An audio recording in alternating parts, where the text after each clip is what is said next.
The date is the 5th of April 1998. The survivor's name is Anthony Marreco, Anthony, Marreco, Marreco.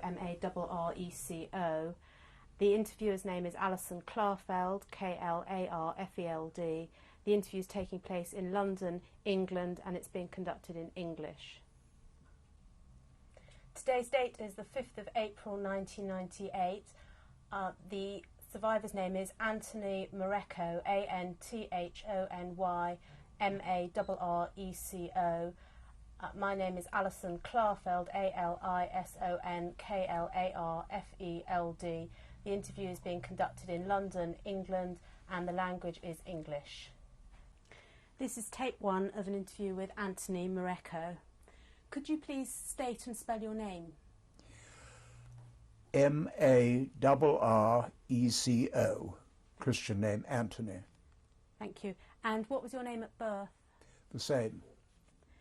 Any other names? No. And what was your date of birth? 26th of August 1915. And how old are you now? 82. And can you tell me the city and country of birth? Leiston, Suffolk, England. And can you just spell Leiston, please? Leiston. Thank you. And what was your father's name? My father was Geoffrey Marreco. And your mother? In fact, he used the name Freire Marreco a good deal. How could you spell Freire? Freire. Thank you. What was the origin of the Freire Marreco? My great-grandfather was born in Portugal. He went to Brazil as a young man, and his career prospered in Brazil, and he added the name Marreco at the time of Brazilian independence to mark his association and love for the great new country, as they then believed it to be. Was it a made-up name? Freire? No, it's not a made-up name. Sorry, Marreco. Marreco is a name of a bird on all the rivers of Brazil. It looks rather like a teal. And what was your mother's name? Gwendolyn Francis, she was. Can you tell me what your earliest memory is? I think my earliest memory was a Zeppelin going over the house at Leiston in the war. When would that have been? I suppose about 1916 or 16 or 17. And where were you? What kind of a house were you living in? Well, my father was a director of a company called Garrett's, and they made agricultural machinery, fairly early combine harvesters and things like that. And then he was in the war. He served in the Suffolk Regiment, and because the works was in Suffolk, and he left my mother in the house in Leiston for the duration. Did you have brothers and sisters? No, I'm an only child. And how do you remember your childhood? Very happy, except for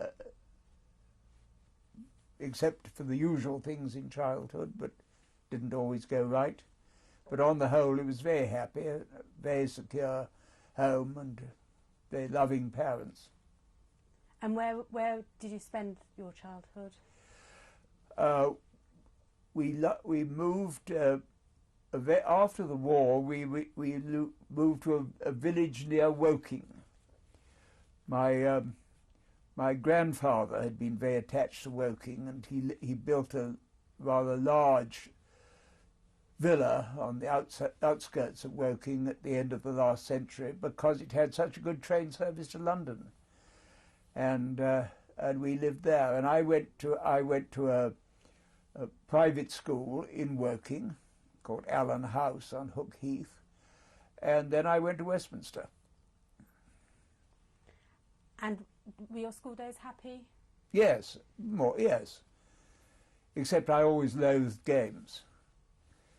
But almost the happiest day of my life at that moment was when I got to Westminster and found I hadn't got to play cricket and football. I could row all the year round. That was lovely. And what ambitions did you have as a boy? I wanted to be a farmer. and then I wanted to be a naval officer. I would like to have gone to Dartmouth and gone into the Navy that way, but I was just the wrong age, if I remember rightly. I have really no regrets. I wanted to do something, and country has always been a great love of mine. Farming has always been a great love of mine, and later in life I was able to farm. No longer farming now, but I was able for the last 30 years to have a farm.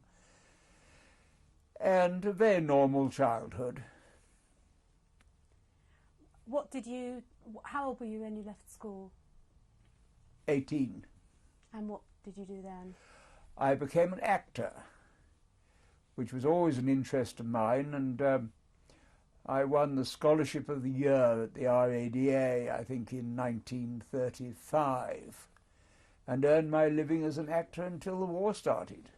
But in the meantime, I had read for the bar, because my mother and father thought that acting was a very insecure profession, and of course they were right. They didn't like the idea of all those mothers living at home while resting. And when the war started, I'd pretty well passed my bar exams. I hadn't done my bar final.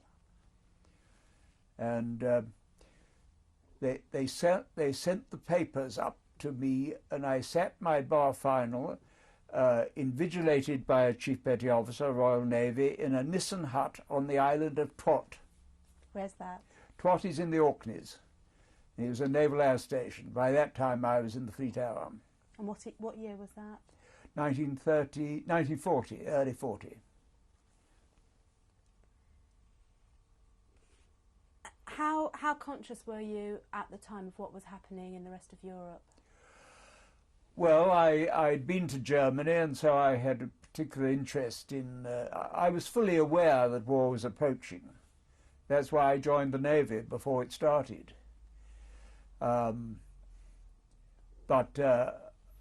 I didn't know, I had no idea, and by and large English people didn't, and English visitors to Germany didn't know about the approaching horribleness of the final solution and things like that. I didn't know any of that.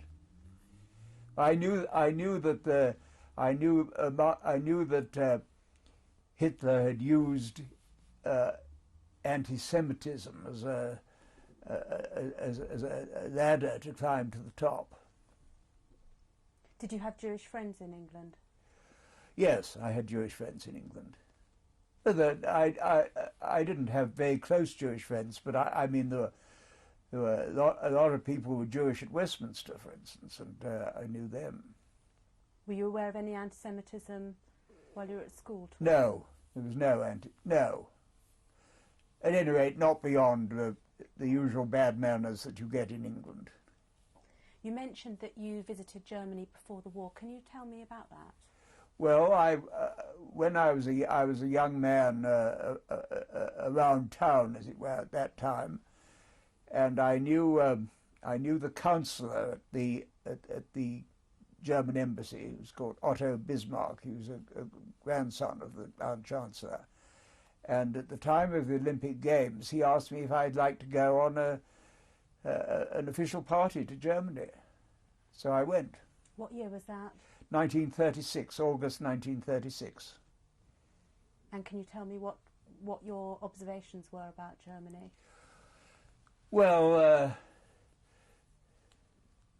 that it was on the obvious military regime were on a frightening scale, but apart from that, everything was very efficiently done. Trains ran on time, and they entertained us very well and presented themselves in the sort of way that they thought we'd like. Which part of Germany were you in? Well, initially only in Berlin. We went to Berlin, and in my case, I already had friends in Berlin, and so I knew a few people there. But anyhow, the whole thing was very well organized by the Germans.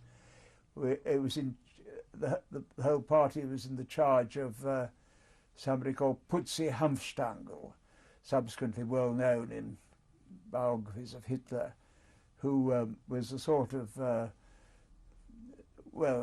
Peter Mendelssohn to Hitler, I suppose. That's a good way of putting it. He used to play Wagner to Hitler when Hitler couldn't sleep and things like that. And he was always at his side, and he was arranging also social occasions.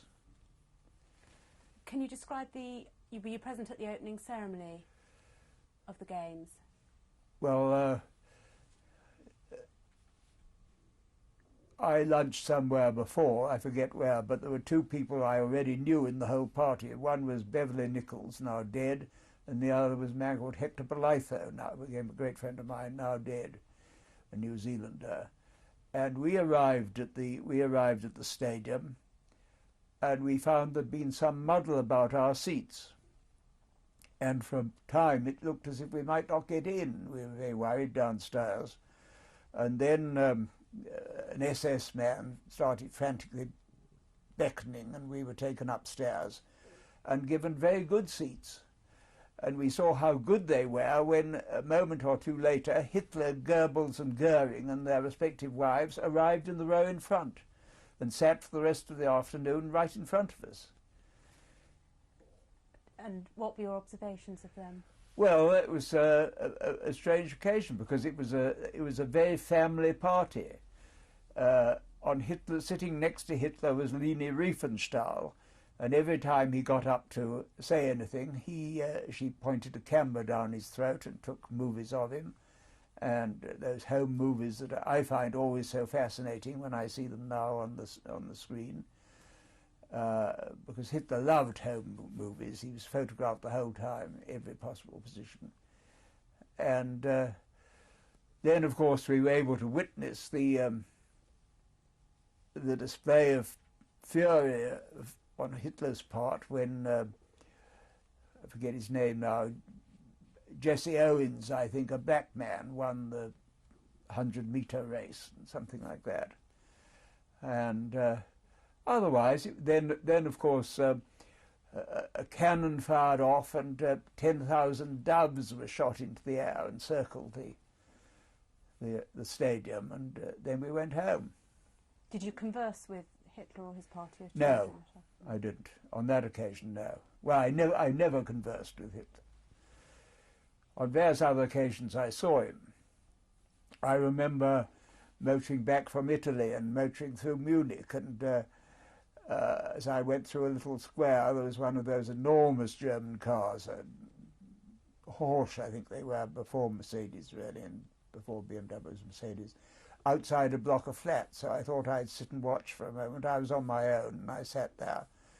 And then an SS man came up to me and said, what was I doing? Move on, that kind of thing. I said, what's happening?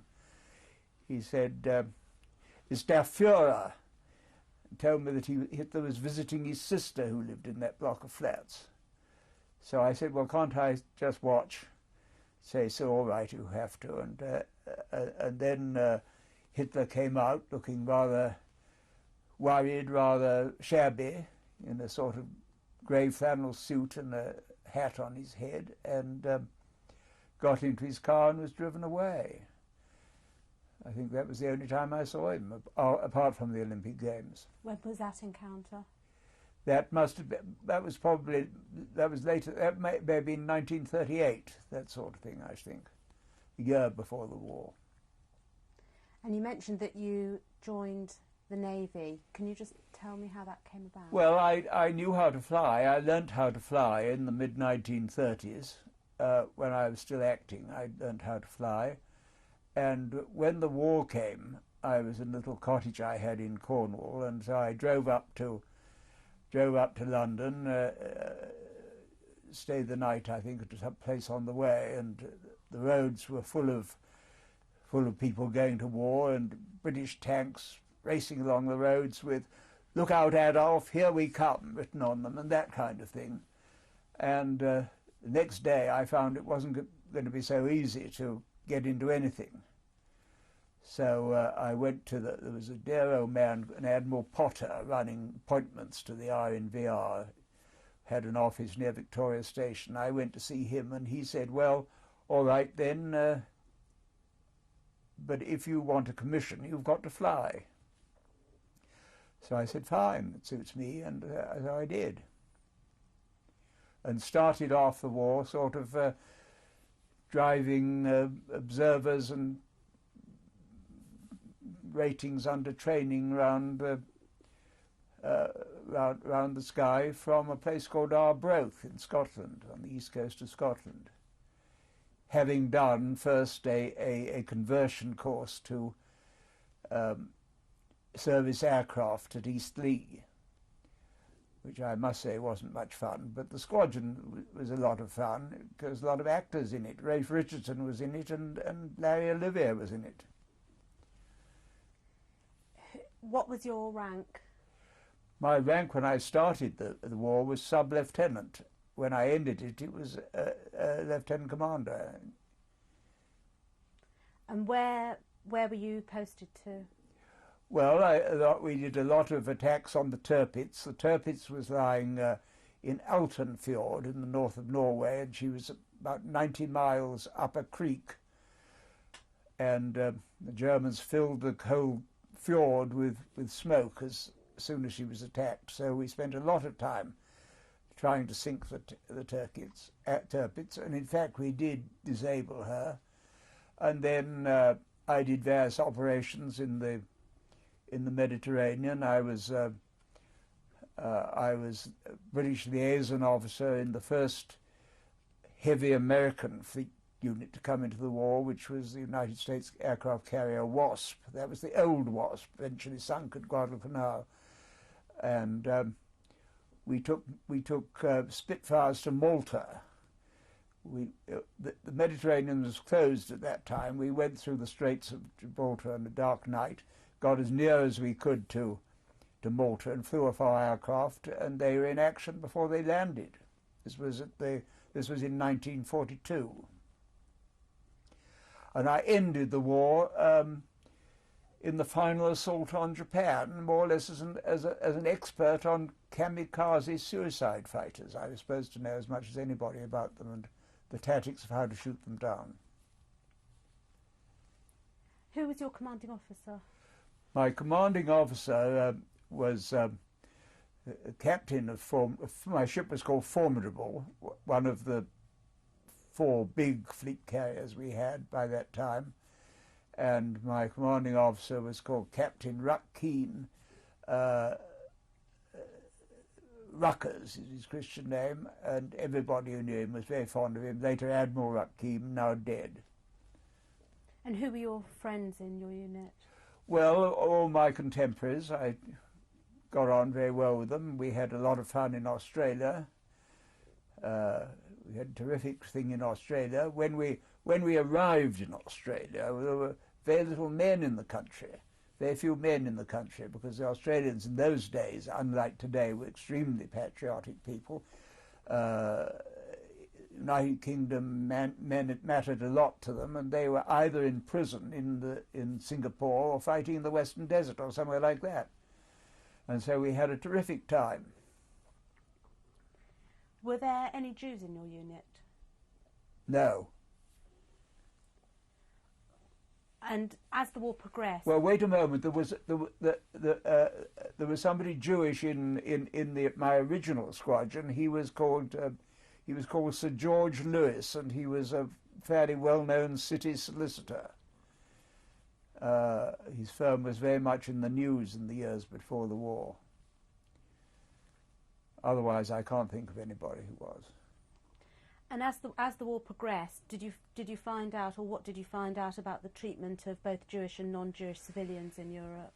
Well, halfway through the war, one knew as much as anybody, I suppose. I mean, the truth about the final solution was known, if I remember rightly, by about July 42, and I was a fairly assiduous reader of the newspapers all the war, so I knew what was happening. Shocked by it, of course. Did your unit ever take prisoners? No, we did take prisoners because we picked up some kamikaze fighters who we brought into the war room and gave a square meal to, and got them to give a lecture on being a kamikaze fighter. And then what happened to them? Then they went off to prisoner of war camps. Did you have much contact with civilians? No. Is there a memorable incident from your war years which stands out in your mind? Well, one incident was a full-scale mutiny before we went to Japan. When we left Belfast, Formidable was a Belfast-built ship built by Holland and Wolff in Belfast, and we went back there in early 1944 for a major refit in Harland's yard, and when we sailed, we had about at least 1,000 young men posted on board as sailors who didn't want to go to Japan. They knew the war was ending in Europe, and they simply didn't want to go to the Far East. So when we sailed from Belfast, and we did night flying exercises in the Irish Sea, landed on some aircraft, and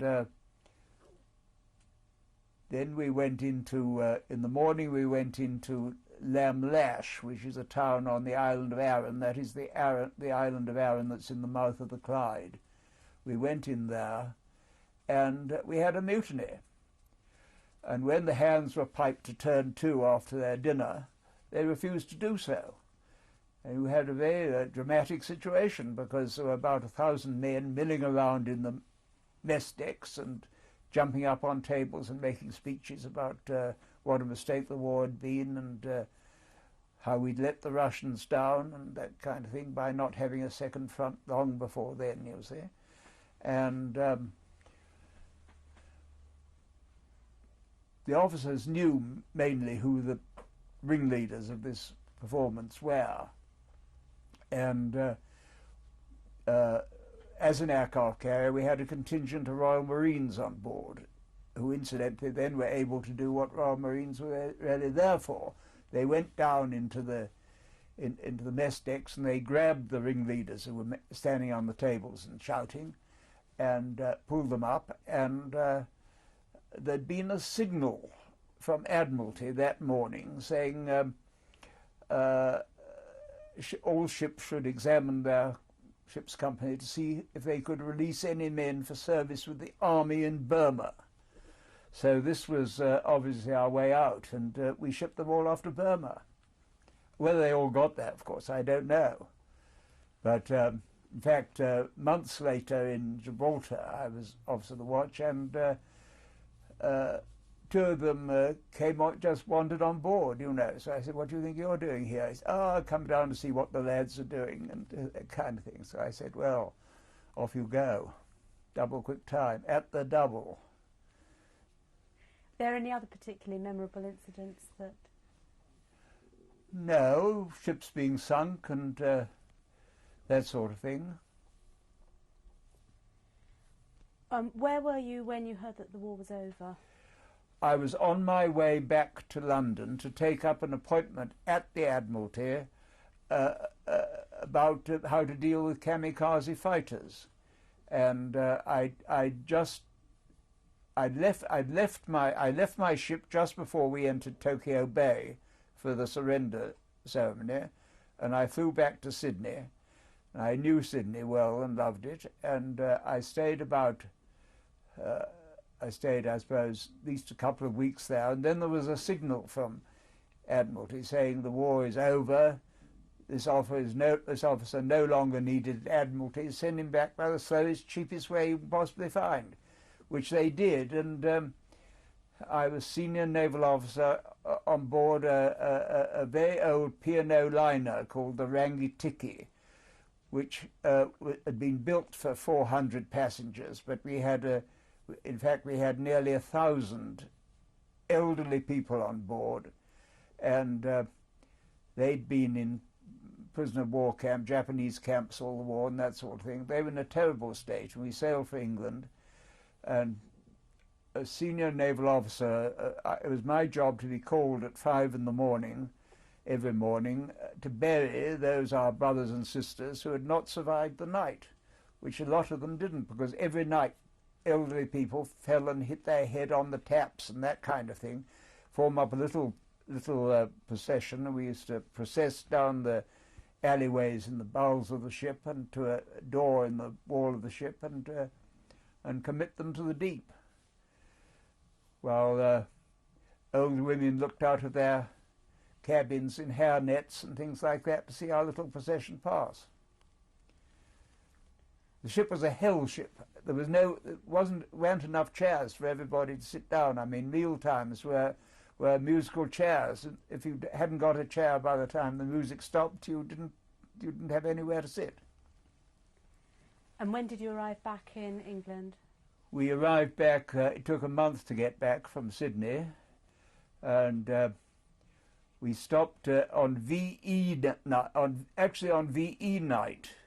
We were at Panama, and I was eating in a place called Kelly's Ritz in Panama City, where two Americans started to shoot it out across the dance floor. We had to get under the tables. Then we arrived back in England and docked at Southampton. I expected to see my first wife on the quayside, but she wasn't there. She decided that she didn't want to be married to me any longer. So that was that. When had you married? I was married in the war in 1943. And did you spend any of the war in Germany at all? No. How did what you experienced in the war affect your attitudes and values? Oh, well, I suppose a certain feeling of enjoying the job and doing it with all sorts and conditions of people. I'm very proud of my ship. I think we did a very good job. All the operations we did, I think we did very well. And I think I certainly came out of the war more broad-minded than I went in, and very interested in international affairs and what we were going to do after the war. We'll stop here and continue on another tape. Okay. This is tape 2 of an interview with Anthony Morecco. At the end of the last tape, you were just saying how your attitudes had been shaped by your experiences during the war. Did what you experienced have any impact on your religious faith? No, I suppose one became... I've always been rather a religious turn of mind, although I don't accept all the doctrines of Mother Church or anything. I'm essentially a Protestant, not a Roman Catholic. But I think possibly it deepened my religious feeling in the war. And what did you do on your return to England after the war? Well, I by that time I had been called to the bar, and one of the difficult fences for a young barrister to jump is to get into the right chambers, and I was very lucky in getting into Walter Monckton's chambers. I was a pupil in chambers of a man called B.J. McKenna, later Mr. Justice McKenna, very nice, very good lawyer who did most of Walter Monckton's sort of deviling for him at that time. Walter was absolutely dependent on Brown. And very good chambers. I was very lucky to get in good chambers, but I found going fairly hard the first winter I was back. I returned to England in September, so I was there for that term. And it was a very cold winter, the winter of 1945.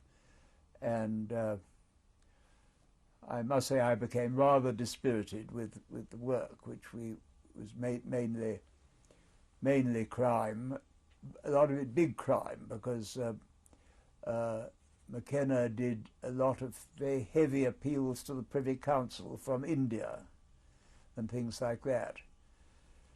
And we worked very hard at that. I had no regrets about coming back to the bar. I looked forward to it the whole war. I knew I was going to the bar after the war, and very glad to be there. How easy was it for you to adapt to civilian life after the war? Oh, I think it was easy enough. I took the present flat we're sitting in now. Within a few weeks of getting home, I found this flat.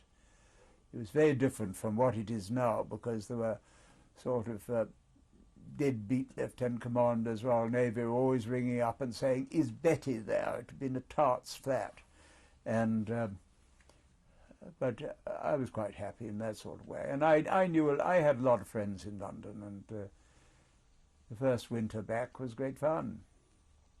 And how long did you continue at the bar? Well, I continued until after the Nuremberg trial. Can you tell me how you came to be involved at Nuremberg? How did that come about? I wasn't at Nuremberg at the beginning. The trial opened in November 1945. I wasn't there at the beginning. I didn't go out until March 46. And I was having lunch in the Inner Temple Hall one day, where barristers lunch, who remembers that inn.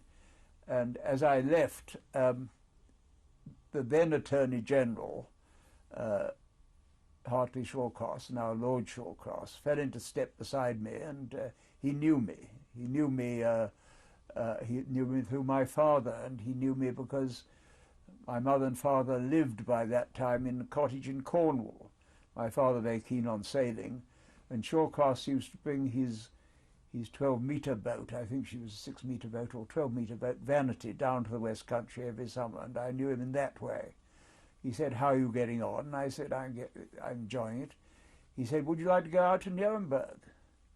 He said, "They've been on the telephone to me this morning and they want an extra body there." So I said, "Well, give me 24 hours and I'll let you know tomorrow night." And when I went back to my chambers and said, "I've spoken to the attorney, he's asked me to go to Nuremberg, do you think I should go?" And they said yes, because you don't know many people, and at any rate you'll know the British judges when you've been there and that sort of thing. It won't do any harm. And so I told him I'd go, and I went. What other considerations went through your mind before you made the decision to go? Well, I think a fascination with the Nuremberg trial, and very interested to see how the war had ended for them. Had you been following it closely up until then? Oh yes, I'd been following it very closely. And what was your attitude towards it before you went out there? Well, I've always thought that the war might have been avoided. I don't think, in retrospect, I don't think so now. I think it was absolutely right to go to war when we did. And I'm very glad that we had somebody as robust as Winston Churchill in the driving seat. But throughout the war, I thought that mistakes were made. I think I was I was anxious for the second front to draw the steam off the Russians. I thought that would be a good thing to do, and I hadn't got much criticism really of the war. I'm very proud of the Navy. I think they did a very good job in the war. I think it's a marvellous service. No, I don't think I had any great criticism. But when I heard that I was going to actually confront the main Nazi criminals in the dock, I was, of course, rather excited. And what were your expectations before you arrived? Well, I didn't have any, really. On the day I arrived, Goering was being cross-examined by Robert Jackson, who was the chief American prosecutor, who was making a terrible mess of it. And Jackson had to keep turning to the to the judges and asking for their protection. Then it was David Maxwell Fyfe's time to cross-examine Goering, and he spent the night preparing his cross-examination in a meticulous way, just as a very young barrister might in a sort of motoring case or something like that, thinking of every possible point that might arise, every possible question that could be asked, and every possible follow-on. And he very soon wiped the smile off Goering's face when he took the stand, because he insisted on getting an answer to his questions. And Goering, like the German defendants all along, were terribly long-winded, and always qualified everything they said with sort of had a gesture of putting their finger to their nose like that. He'd say "aber," which in German means "but," and then a long spiel about their explanation for things. And David Maxwell Fyfe was very good in saying, "Defendant Goering, I'm just asking you to answer the question, yes or no." And he got that sort of answer out of Goering, and his cross-examination was devastating. Just going back, how soon after the conversation you just mentioned with Hartley Shawcross did you actually go out to Nuremberg? Oh, 2 weeks. And can you just describe what happened immediately when you arrived there? When I arrived there, the court was in session. I arrived at the courthouse, and I was shown directly into the courtroom. And everybody was sitting at the table where we were all to sit for the next coming months and that sort of thing, and said, "Hello, glad to see you," and that was that. What were your initial impressions? By theatre. Amazing to see these characters sitting there, think of all they'd done and what a nuisance they'd been and so on, and of course this absolutely fascinating cross-examination of Goering was actually going on when I got into the room. And you mentioned that Hartley Shawcross had said they needed another person out there. What was the role you had gone out there to fulfil? At Nuremberg there were 22 defendants in the dock, and then there were 6 organizations which was intended to declare criminal organizations, rather in the same way that Ku Klux Klan is a criminal organization in the United States, for instance, and the IRA is here now, one hopes. But the idea then was that they could clear all the people who were interned in camps on the grounds that you were a member of a criminal organization, to wit the SS or the Gestapo, between such and such a date and such a date. You must go to prison for 2 years. As you've already been in prison for well over a year, you better go home. And they were going to clear the camps like that, and they did clear them like that. But nobody had thought in the climate of the time that these organizations would put up any serious defense. And the summons for me to come out was caused because David Maxwell Fyfe was horrified to find that, and so were the judges, that 400 witnesses had been called for the defense of the organizations, an enormous task, because they'd all got to be examined in chief by their very long-winded counsel. And the prisoners at Nuremberg, whether individuals or organizations, had on the whole very good counsel, whose interest it was to spin the whole out thing as long as possible, first because they were being paid, and secondly because they were being fed and kept warm in reasonably comfortable lodgings in Nuremberg and that sort of thing. And so a separate tribunal, a sort of under-tribunal, was set up under my old friend Aaron Neve as commissioner, with whom I shared a house in the early weeks that I had at Nuremberg. And to sort out these witnesses, and I helped doing that particularly. But I also helped with the naval case against the two admirals being conducted by Elwyn Jones, later Labour Lord Chancellor, and I helped with various other cases against individual defendants. But my main thing during those months was the witnesses called for the organisations. So what exactly did that work involve? The witnesses were called to say they had a very subtle defence. They were not going to say, and they let it be known they were not going to say that they hadn't done those terrible things. They were going to say they did them because they needed drugs or they needed money, or in at least one case because the man was a boyfriend of Heydrich's, who was very much after younger lads in the SS and that kind of thing. And can you just explain your particular involvement, what your role was in it? Well, it was to listen to the examination for the defence by their counsel. I forget at this stage, I'm afraid, the name of most of the counsel. I knew some of the counsel of the main defendants. And some were very smart lawyers, and some were terrible bores.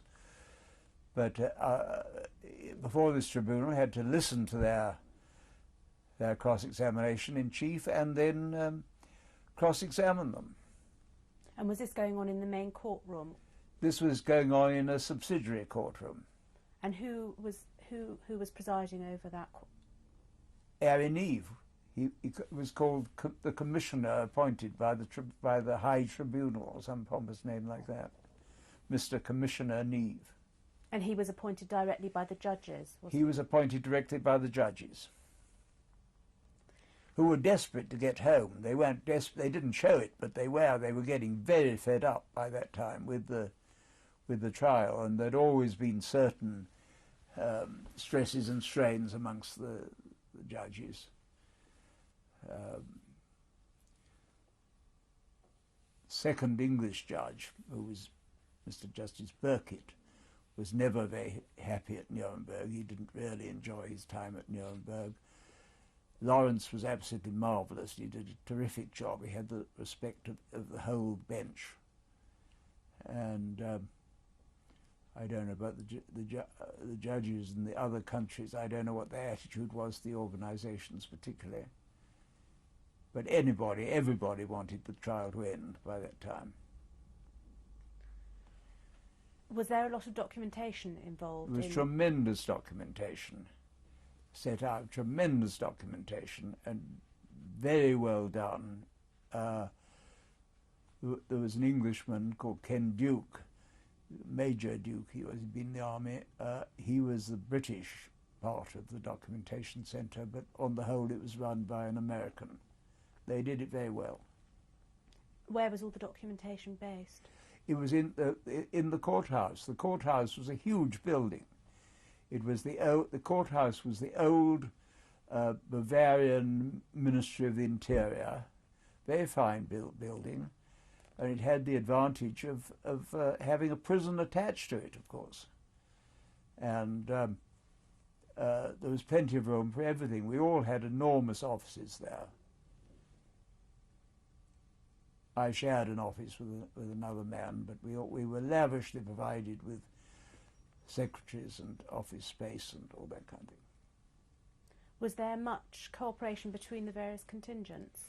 Well, there was a lot of cooperation out of school, as it were, because there was nothing else to do, and I lived first in this little house. I lived with Harry Neave in a little house in a village called Zerndorf outside, and then people were allowed to have their wives out there, and Mrs. Neave came out, and I moved into the Grand Hotel Nuremberg, which was the old Hotel am Parteitag, Hotel of the Party Day, which was just by the station, and tremendous lot of people were living in this hotel, and there was dancing every night and that kind of thing, and parties every night of one kind and another, parties in people's rooms, and a lot of fun went on there. What were the transportation arrangements to and from the courthouse? Transportation was a headache because there was a taxi pool of little Volkswagen cars. One of the advantages of living in the hotel and not in Zirndorf was that you could get in without difficulty. You didn't have to call one of these taxis. It took ages to come.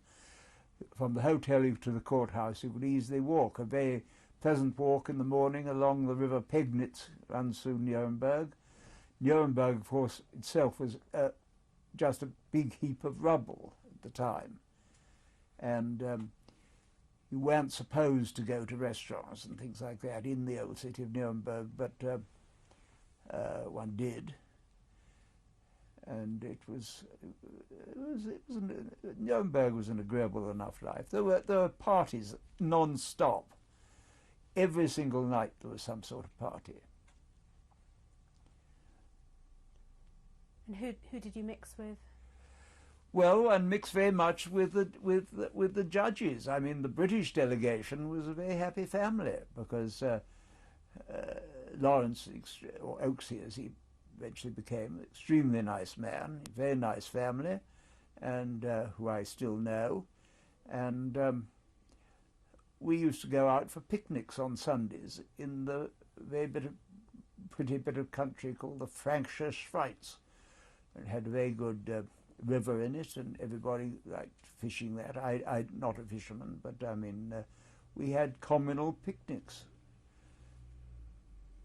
preceded, of course, by motorbike outriders and that kind of thing.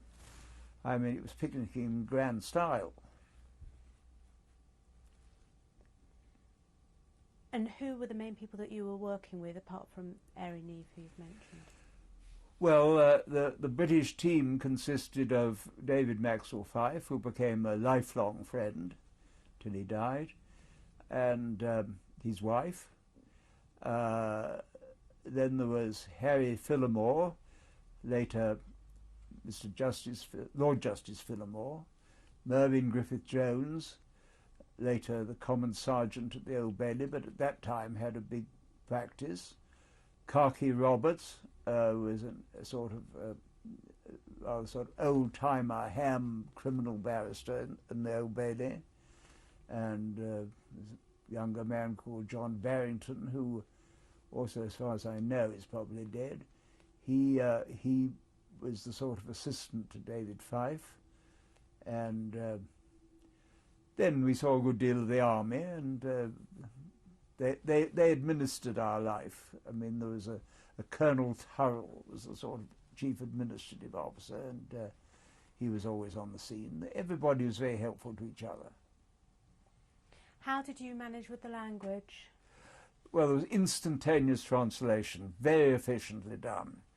There were brilliant interpreters, and they sat in a box in the courtroom behind a plate glass window, and they gave an absolutely brilliant interpretation. So that I speak a bit of German, but by no means fluent. I wouldn't like to cross-examine somebody in German. I'd make a pretty good mess of it, I think. But it wasn't necessary. We all wore headphones the whole time, and there was a very efficient instant translation, which of course you now have at all international conferences, but in those days I don't think it had been done quite like that before. Where were the translators drawn from? Well, one had been a very well-known translator working for Hitler, I think. He was called Hans Frank Wolf, I think. And then there was a very clever American woman who we called the Passionate Haystack, who sat behind the glass there making a translation. And there were probably a team of 6 or 7 translators altogether, working very, very hard. How had your experiences at the English bar, how did they help your work in your... Well, I think they helped because the the simpler the whole thing was kept, the better. I mean, it was a very complicated case with an enormous amount of evidence, and we were treading in rather unknown territory because these German counsel were so long-winded that some of them were very good. For instance, Schacht was defended by Dr. Dix, who was one of the great commercial lawyers of pre-war Germany. Goering was defended by a naval officer called Hausbach or some name like that. And Ribbentrop was defended by a very slimy young man called Martin Horn. On the whole, they did a good job, but they didn't cut it short in any way. Did you have much to do with the defence counsel outside the courtroom? Yes, a good deal to do with it, because we tried to reduce the length of time that we were going to be in Nuremberg by saying to them very often, look, if you don't put in a document, we won't. Documents that were purely repetitive. They wanted to have everything in, but we couldn't plea bargain, and use a modern jingo about it, of course, without having the presence of the defendant. So there used to be meetings sometimes after the court rose in the early evening, and prisoners would be brought up and discuss documents and that sort of thing. They didn't particularly want to cut short the trial, of course, but we did. Were you responsible for finding any witnesses to call for the prosecution at all? Yes, I had to find on the case against the SS. I remember going to I went to one Sunday to Dachau, liberated, of course, by that time, and but there were a lot of German prisoners still in the camp. They were in the prison at that stage, and I talked to various witnesses there and that kind of thing, who were inclined to say, yes, this was a murderous organization and was officered by the most terrible, sadistic people and that kind of thing. No, I got witnesses from Dachau on that occasion. What was it like in Dachau at the time? But, well, it'd been cleaned up.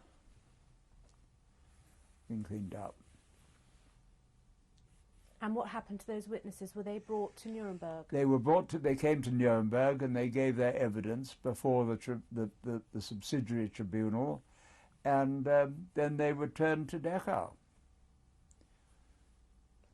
They were subject, of course, to the denazification program, which I was subsequently to be considerably concerned with in Berlin.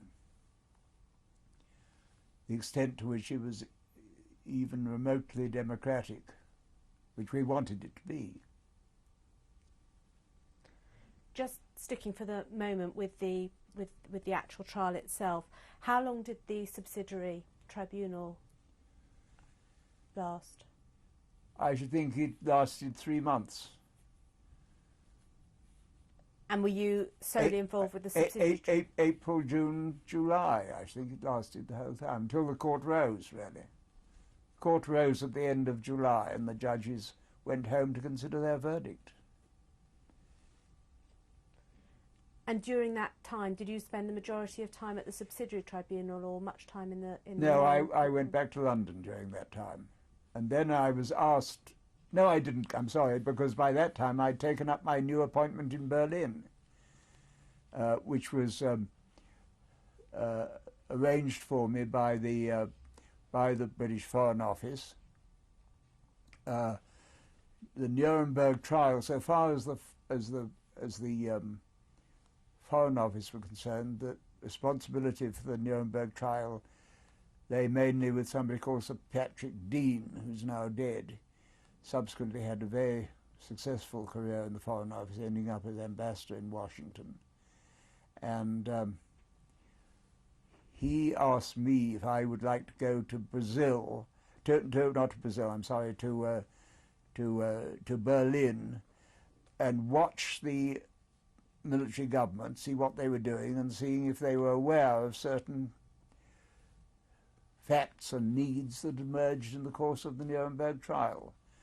And I did that, and I did that immediately the court rose. I went there I suppose, in July, or at any rate at the end of the summer holidays. I went to Berlin, and there was a curious situation because the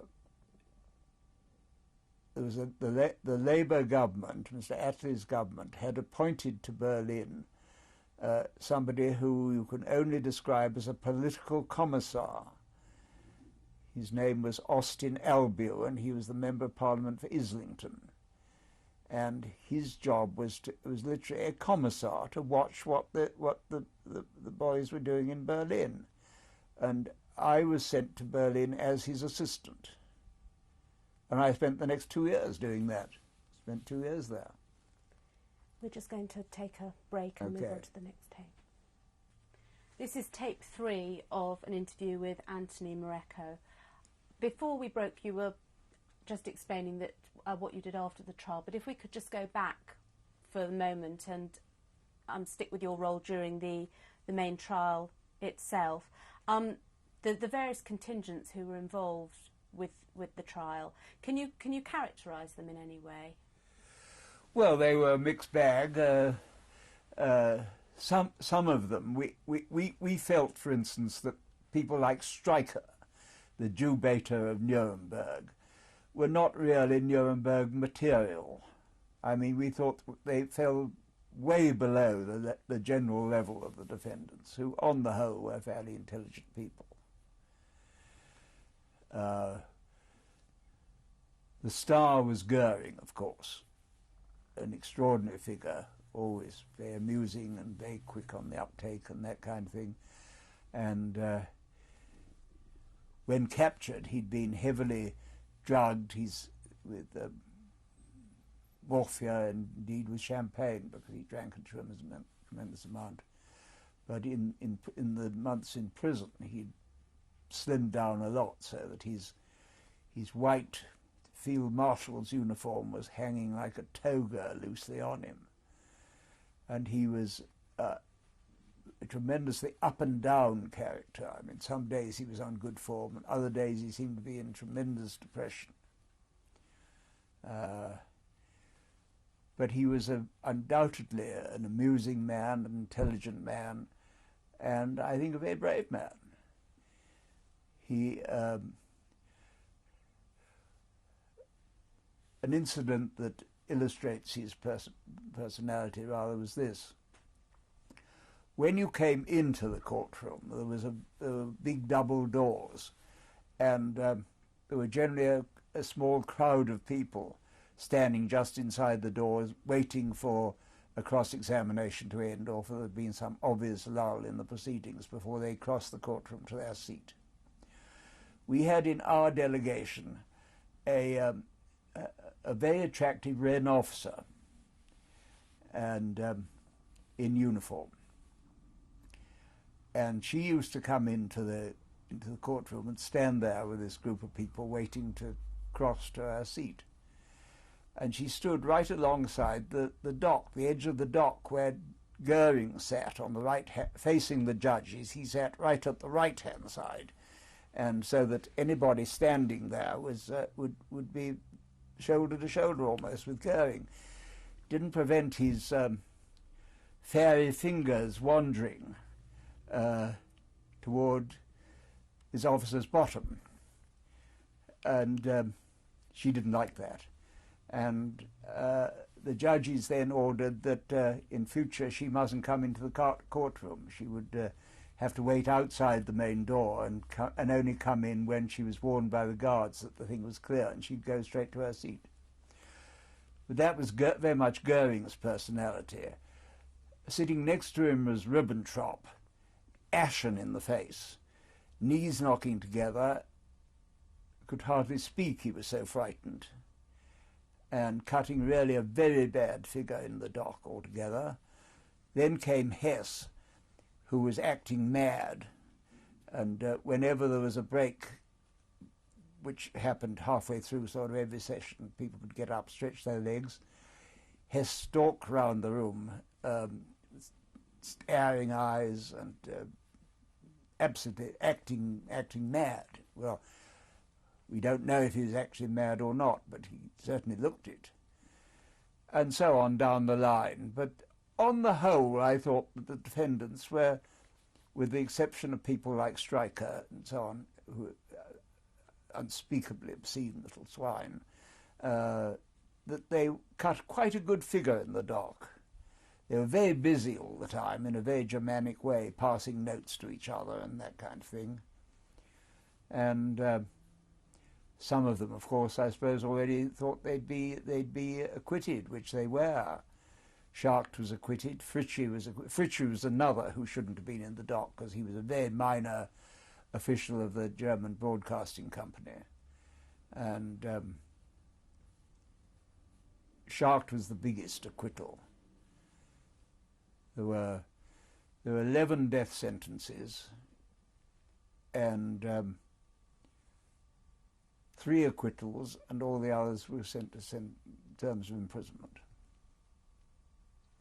What was it like for you sitting in court and hearing about all the atrocities that these defendants had? Oh, well, it was unbelievable. It was I mean, one just couldn't believe that any government could have behaved in such a reckless and nauseating way. And what were your feelings in light of that towards the individual defendants? Well, by temperament, I'm afraid I'm rather always on the side of the prisoner, and I never take any pleasure really in the downfall of somebody and total degradation. I can't, and so I was trying to see what the case was. There's something to be said for everybody, and it is defence counsel's job to say it. And I was interested in how these people would be defended. On the whole, they were defended quite well. Certainly, they got a very fair trial. Geoffrey Lawrence was insistent that right up to the last that they should have absolutely free access to their counsel.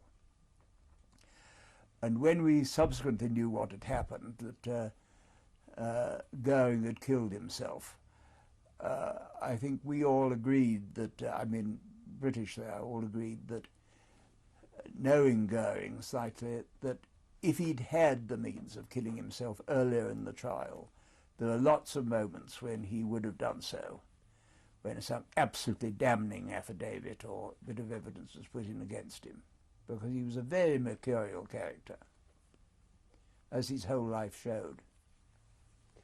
You've mentioned the British judges. What was your opinion of the judges from the other nations? Well, if I had to stick my neck out, I would say that the Russian judge was the most intelligent of the judges. I mean, this is not to denigrate in any way the others, because I'm bounded admiration for Geoffrey Lawrence, the president, and for Norman Birkett, his number 2.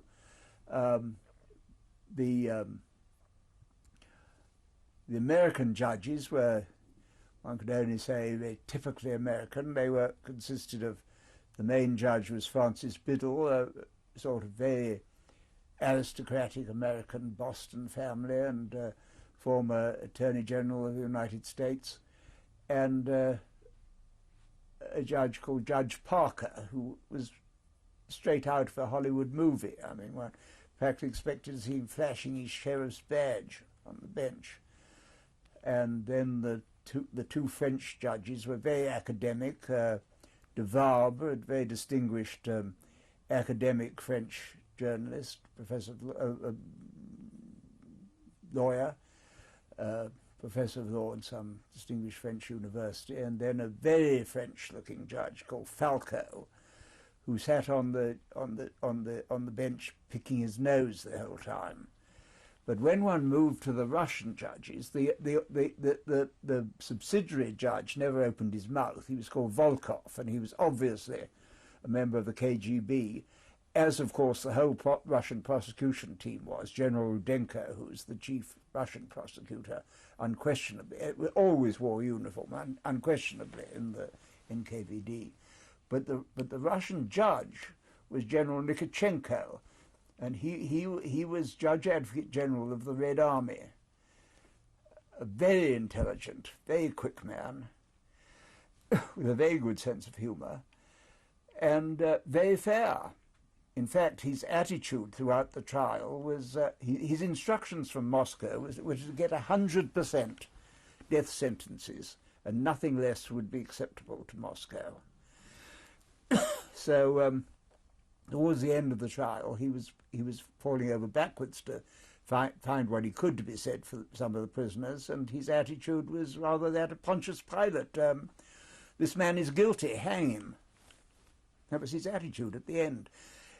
As a result of not getting the death sentence he's been told to get, when last seen by anybody who knew him, he was pushing his wife along the seafront at one of those seaside places on the Black Sea, Sochi or somewhere like that, in retirement, because he never recovered from his failure to deliver the goods at Nuremberg.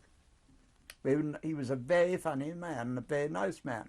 He was a great man for a party. He'd always arrive late at a party, and he'd look round the room and stand there with his staff, and in the end he'd advance and choose the prettiest girl to dance with, and dance in a furious way round the room until he collapsed on top of her. He was always his party act. He thought that was showing willing, at a party. With the enormity of the task and the evidence, how was it all coordinated, both within the British prosecution team and also between the various nations who were involved with the trial? Well, I suppose in every delegation, somebody individually took one of the prisoners and made that part of the case their own. I suppose every delegation had somebody like that. In the American delegation, for instance, Jackson took Goering, and David Maxwell Fyfe took Goering in the British one. General Denko in the Russian, and the French weren't really as much in evidence at Nuremberg as they put it this way, a bit there with their tails between their legs. After all, they hadn't put up a particularly good show in the war, and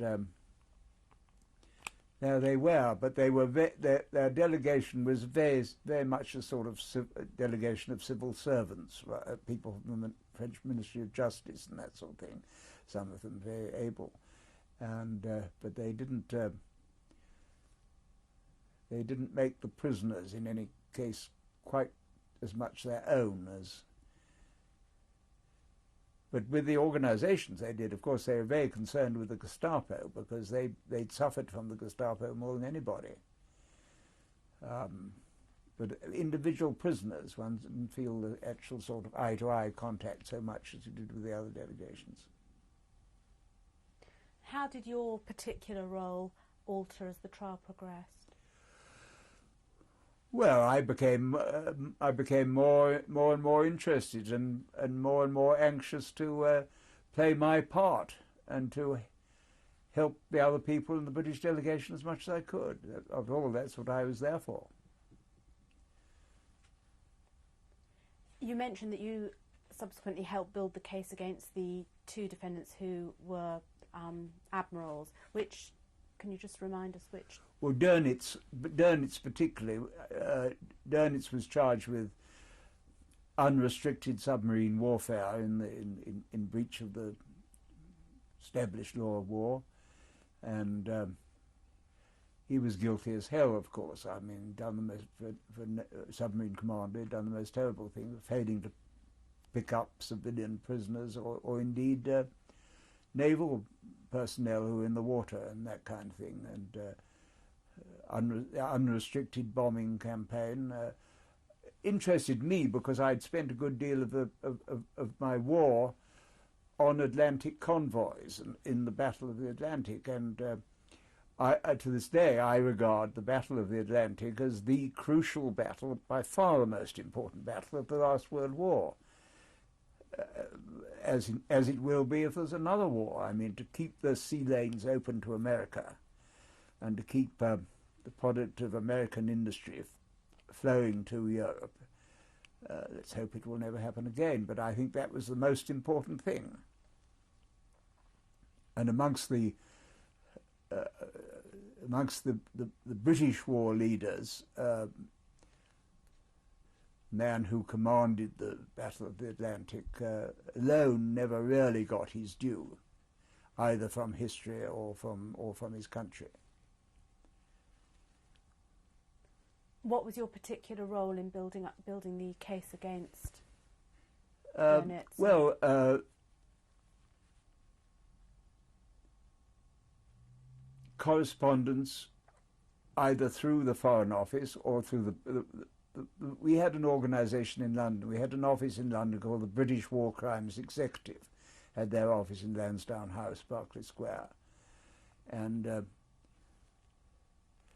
they did their best, but they weren't always all that bright. But they were there to help us get statements from survivors after merchant ships had been sunk. And they did that. The case against Dönitz was unrestricted submarine warfare. The case against Admiral Raeder, who was by far his senior officer, full admiral, and his was from the beginning waging aggressive war. The whole scope of Nuremberg was really so enormous that it's difficult 50 years afterwards to always to remember quite how important and interesting some of the things were, and how important they've been shown to be in the light of things that have subsequently happened, because there's never been another Nuremberg. I mean, although the Americans tried to enforce the same law as Nuremberg in Vietnam, and indeed an American called Professor General Telford Taylor wrote a very good book called Nuremberg in Vietnam, applying laws of war to Vietnam.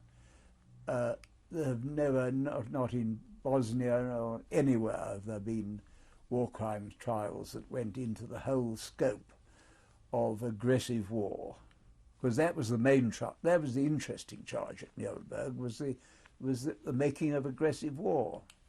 That was the new charge. That was what was new at Nuremberg. I mean, crimes against humanity, the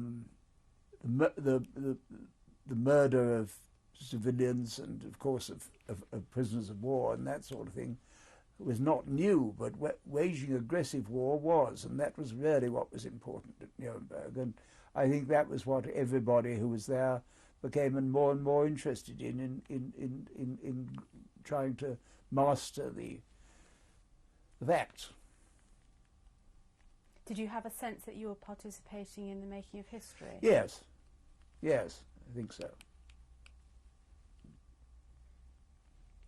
What were the defining moments of the trial for you?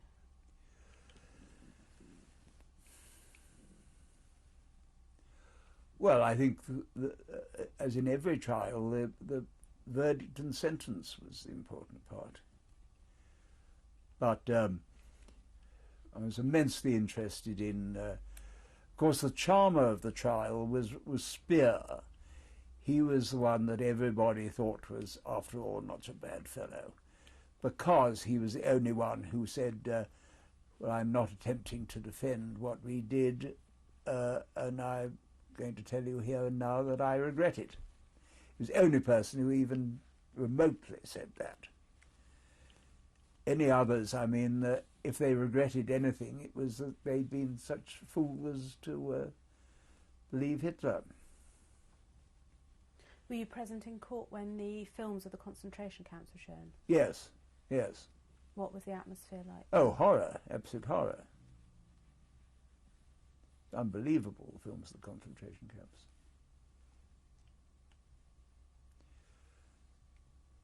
And not only were we, the prosecution, amazed and distressed by them, but so were the prisoners. I mean, they found it difficult to look at those films. And what about their counsel? And their counsel too, naturally, yes. Did your opinion of any of the judges or the defendants or indeed any members of the prosecution or defence teams change in any way as the trial progressed? No, I think my opinion of Ribbentrop deteriorated as the trial went on. I thought he was a dreadful man, terribly second-rate man. Why in particular did your opinion change of him? Well, because I hadn't known his full involvement in the Holocaust. I hadn't known that when he was Foreign Secretary, so much of his time was given to getting other countries, including France, to hand over their Jews. And an enormous amount of diplomacy went into arranging for these terrible transport trains to rumble across Europe to Auschwitz.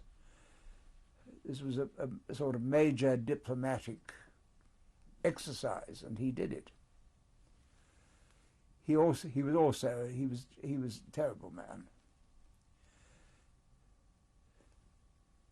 Ambitious, self-seeking, mendacious. He was the one who really deteriorated in my estimation. On the whole, I'm bound to say I think some of the others went up. Not the worst of them, of course. Not people like Kaltenbrunner and Frank, Polish Frank, I mean, and Stryker, as I already mentioned. But I ended with a higher opinion of Goering than I'd started, because I thought he was just a fat windbag, drunk and hopelessly stupid, and tried to take the glory for everything that the Luftwaffe did or did not do. And they didn't do quite as much as they thought they did. But no, I think on the whole, I started thinking about the defendants just as I... But then I had followed very closely the personalities of the war. And how you actually, the way your perceptions of the defendants, did that match what had been reported in the press? How did the two marry up? Yes, I think it did. I mean, Goering unquestionably was a joke figure. He was much more than that, though.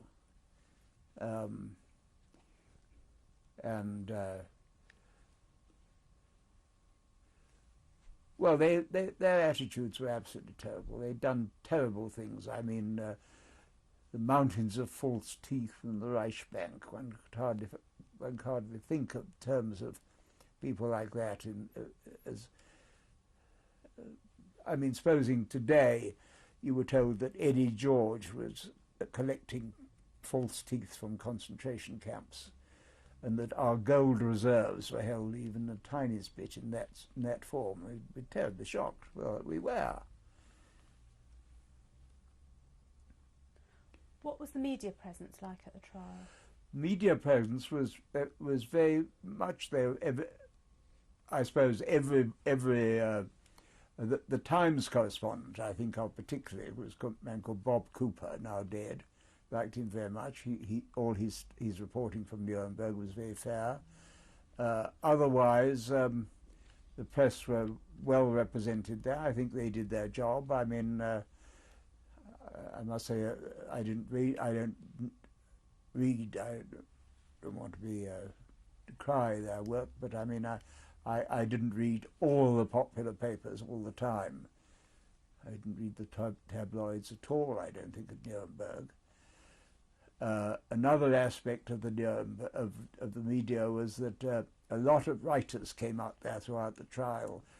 Rebecca West came, of course, and wrote a book about it, and people like Evelyn Waugh came and saw the funny side of it, and so on. I think the media covered Nuremberg very well. I don't think that it could have been done better. What were the security arrangements like at the courtroom and in Nuremberg generally? They were very tight. They were very tight. You couldn't get in. You couldn't move in the courtroom without in the whole building without passes, without the appropriate passes and that kind of thing. There were guards everywhere, and the whole thing was run by the American Army. Your particular role, you already mentioned that you were responsible for cross-examining before the subsidiary tribunal. Were there any particular moments of note during your cross-examination, or any particular witnesses that you cross-examined who stuck out in your mind? No. They were a lot of concentration camp guards, of course. They were subsequently all executed. But no, I can't think of anybody that I think of as being particularly horrible.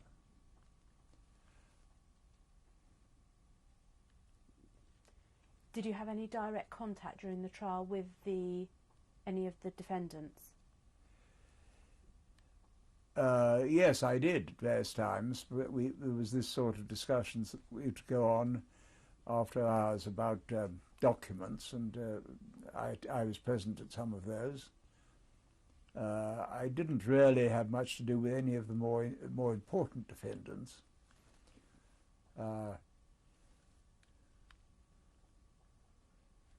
Rather dim people like Neurath, I vaguely came to know, I think. I did sort of come to know Frank, but I never came to know Göring. How did that, can you just tell me a bit more about that? How did that come about? Well, we did have, they had a lot to say. They wanted to see the prosecution on various times, and they were allowed to do that. Lawrence, the judges insisted, well, particularly Lawrence insisted, that if they wanted access, they wanted a private conference, they could have it just as anybody on a criminal charge in England could. I mean, if they, let's think of us not so much as prosecuting counsel, but as the police. I mean, we were the occupying power, and we were the conquering power, and if they wanted to see us, they could make an appointment and see us. We'd see them at any time, at about between 5 and 6 in the evening, that kind of thing. What hours did the court sit? The court, if I remember, sat to say the sort of civilized hours in England, at something like 10 in the morning till lunchtime. Then there was quite a long break for lunch, when a lot of people. The courthouse had very good sort of canteen arrangements, and that sort of thing was quite well done. Or one had time to go out and go home to the hotel, or go and have a picnic by the banks of the River Pegnitz, which was nice. What did you generally do during the lunch recess? I think I usually went to the canteen in the building. Was there one canteen for all the delegations? No. I think every canteen had its own delegation. No, there was no social contact much with the Russian delegation. And what about the Americans and the French? I don't know where the French ate. Probably they didn't think the food was good enough. The food in the canteen was all provided by the Americans. I mean, you had to like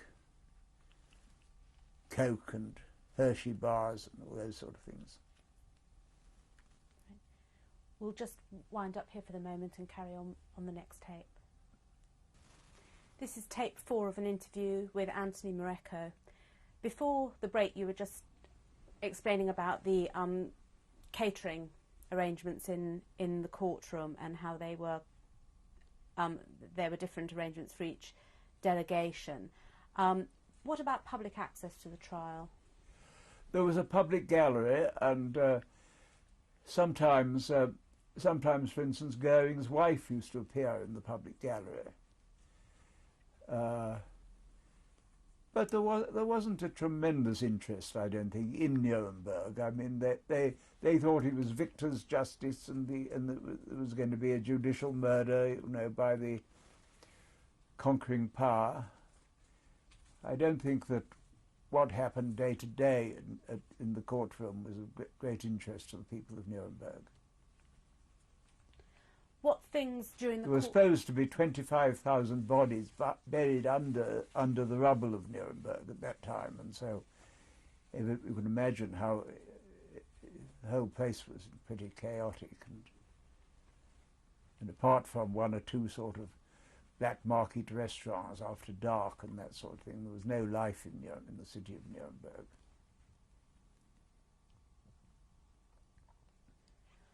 What particular things in the proceedings did you feel worked particularly well or didn't work very well?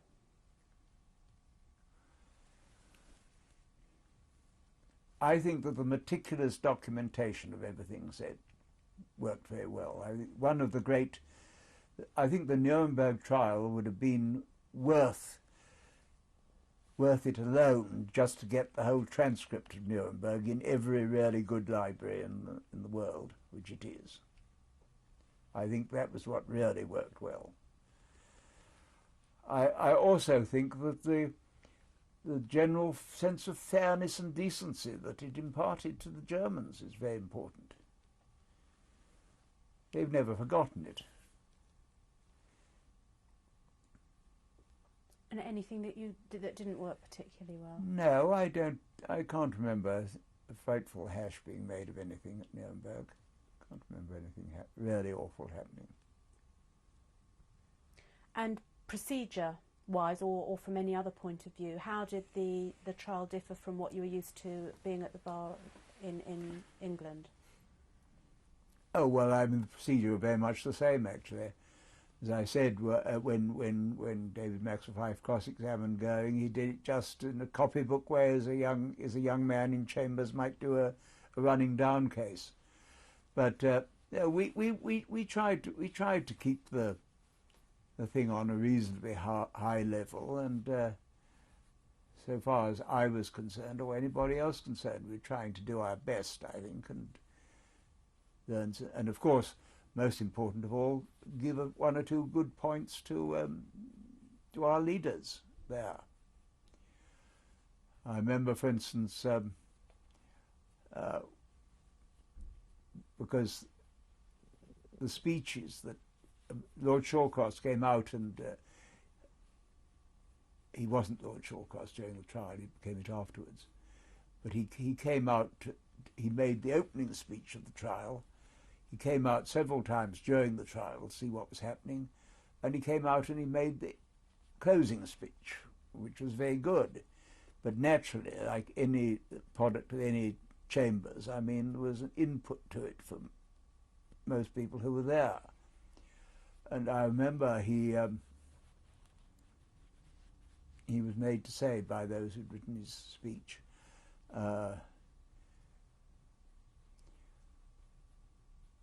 as Goethe, the great Goethe, said, Germany is nothing, but every individual German is much. The tragedy is that the Germans believe the reverse to be true. It was a good point. Except the next day somebody wrote to the Times and said, where did Goethe say that? And turned out of the words are those that Thomas Mann put into the mouth of Goethe in his novel Lottie in Weimar.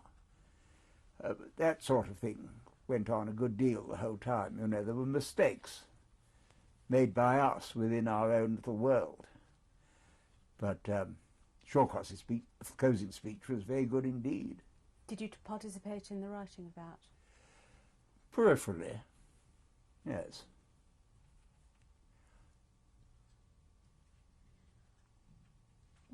Are there any particular notable incidents that you can recall that occurred during the trial? Either personally for you or generally? No, I can't. Can you describe the last day of the trial before it went into recess? What was the atmosphere like in the courtroom?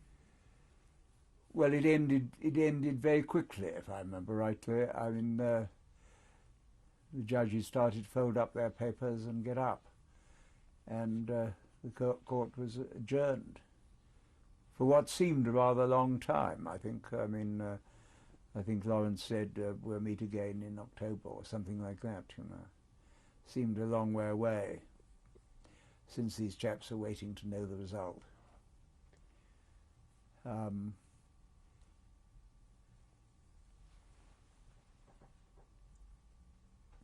I don't think there was any demonstrations of any kind in the courtroom during the. One might have expected them, but there weren't. Were you aware of any happening outside the courtroom? No. I'm pretty sure there were no, because the American police wouldn't have allowed it. I mean, the whole place was crawling with military policemen. And my view about Nuremberg is that it was a great pity that the trial was held at Nuremberg. I think it would have been much better held in Berlin. It wasn't held in Berlin because it was said there was no suitable building, but of course that wasn't true.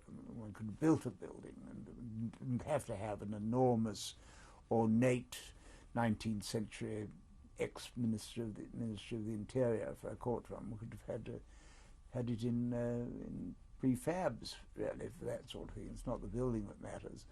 But I think that if it had been in, for instance, the People's Court in Berlin, it would have been more central to Germany, and I think the Russians, in particular, would have been tied in much better to the whole idea of an international criminal jurisdiction, which is what it was about, and which we were trying to set up. We didn't succeed. I mean, Nuremberg didn't succeed. If the hope was that there would be a permanent international criminal court of justice, there isn't one. There hasn't been one. I think it might have been if it had been held in Berlin, whatever the administrative difficulties. How did you and the rest of the British prosecution team feel that the case had gone before the verdicts were delivered? Oh well, we thought that these defendants, on the whole, were more guilty than they were found to be. I don't think we thought that Speer would get off with only 10 years, or whatever it was, because he was heavily engaged in the use of slave labour, Russian slave labour particularly. And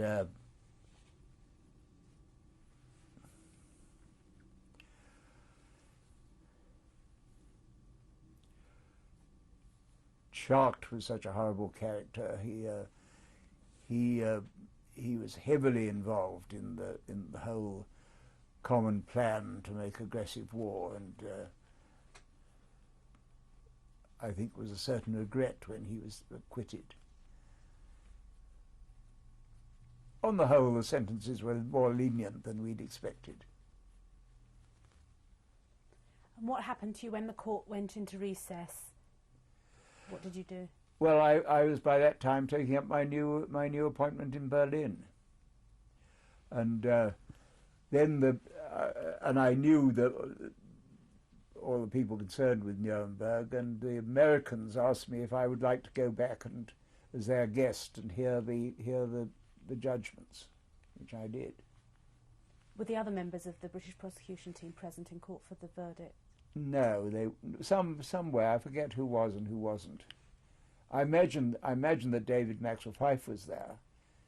Shawcross might have come out for the verdicts, I think. I forget, I'm afraid, at this stage. But not everybody was there. And what was the atmosphere like in the courtroom? Electric, of course.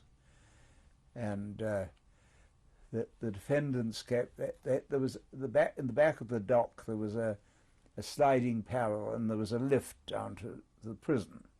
And they came up all the time, and whenever they went out in the course of the day or anything like that, they came up in this lift, and the door suddenly opened, and there the person was, standing there. And in a dramatic way, as each one was called up, they came back, drew back these doors, and then they were revealed, standing in the door, and they heard the sentence, death by hanging or whatever. So they were actually standing in this doorway? Yes. And on the whole, they didn't bat an eyelid, you know. I mean, they'd expected it. After all, it was much less than they would have given to themselves. And they knew that.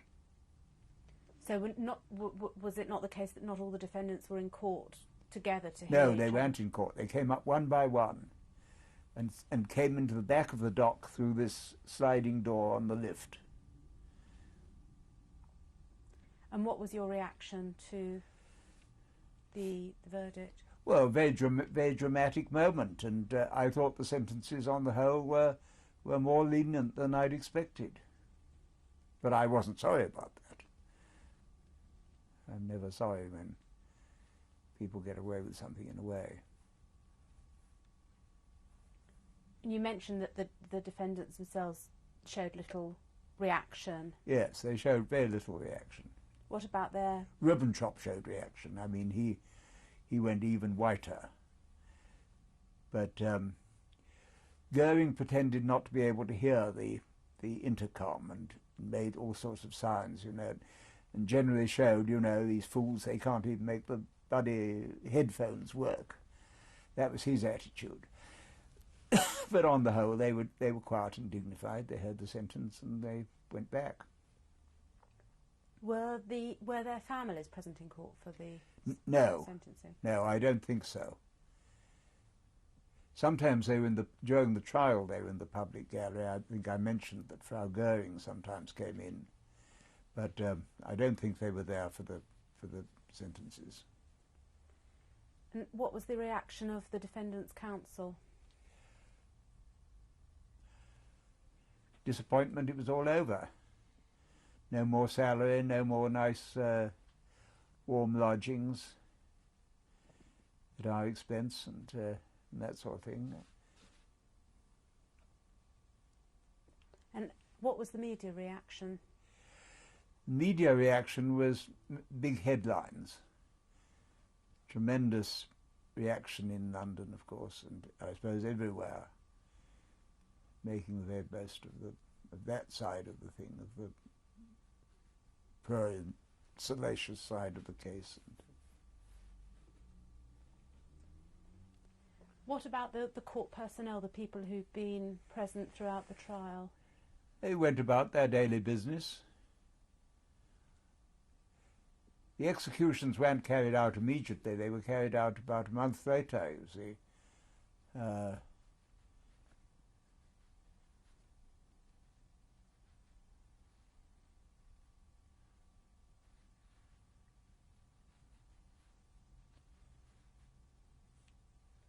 There was no feeling of triumph about it, that's certain.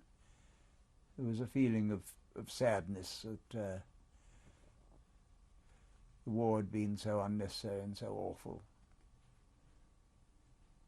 What was your personal view of the execution sentences? Well, the stories leaked out afterwards that a physical mess had been made of the sentences because it was said that the Americans wouldn't use our public executioner, a gentleman called Pierpoint, who appeared at all executions in those days and who was a publican, I think, in Yorkshire in his spare time. He came out to Nuremberg to offer his services, and the Americans didn't want it. They had some very pompous, large NCO. I think he was called Sergeant Woods, who was, I don't know how many other people he'd hanged, but hanging people isn't an easy thing, apparently. You have to know their weight, you have to know that the ropes have been properly stretched and that kind of thing, and that wasn't done, and so that it soon became common knowledge that the executions had been a pretty nasty business. As indeed the photograph showed them, because there were a series of photographs of the bodies lying dead on the ground. I think it appeared in Life magazine or something like that, a full-page spread of photographs of the defendants. I've got a copy. And they all show them with bloody noses, so that as they fell through the trap, they'd obviously hit their nose on the side of the trap. Pierpoint wouldn't have had that. Were you still in Nuremberg at the time of the executions? No, I wasn't. I was in Berlin. How did your contemporaries at the bar in England react to your having been involved at Nuremberg? Oh, they thought it was an interesting procedure, interesting experience. In my case, it didn't really lead to very much. It led to a career-long interest in war crimes and in international criminal law and so on.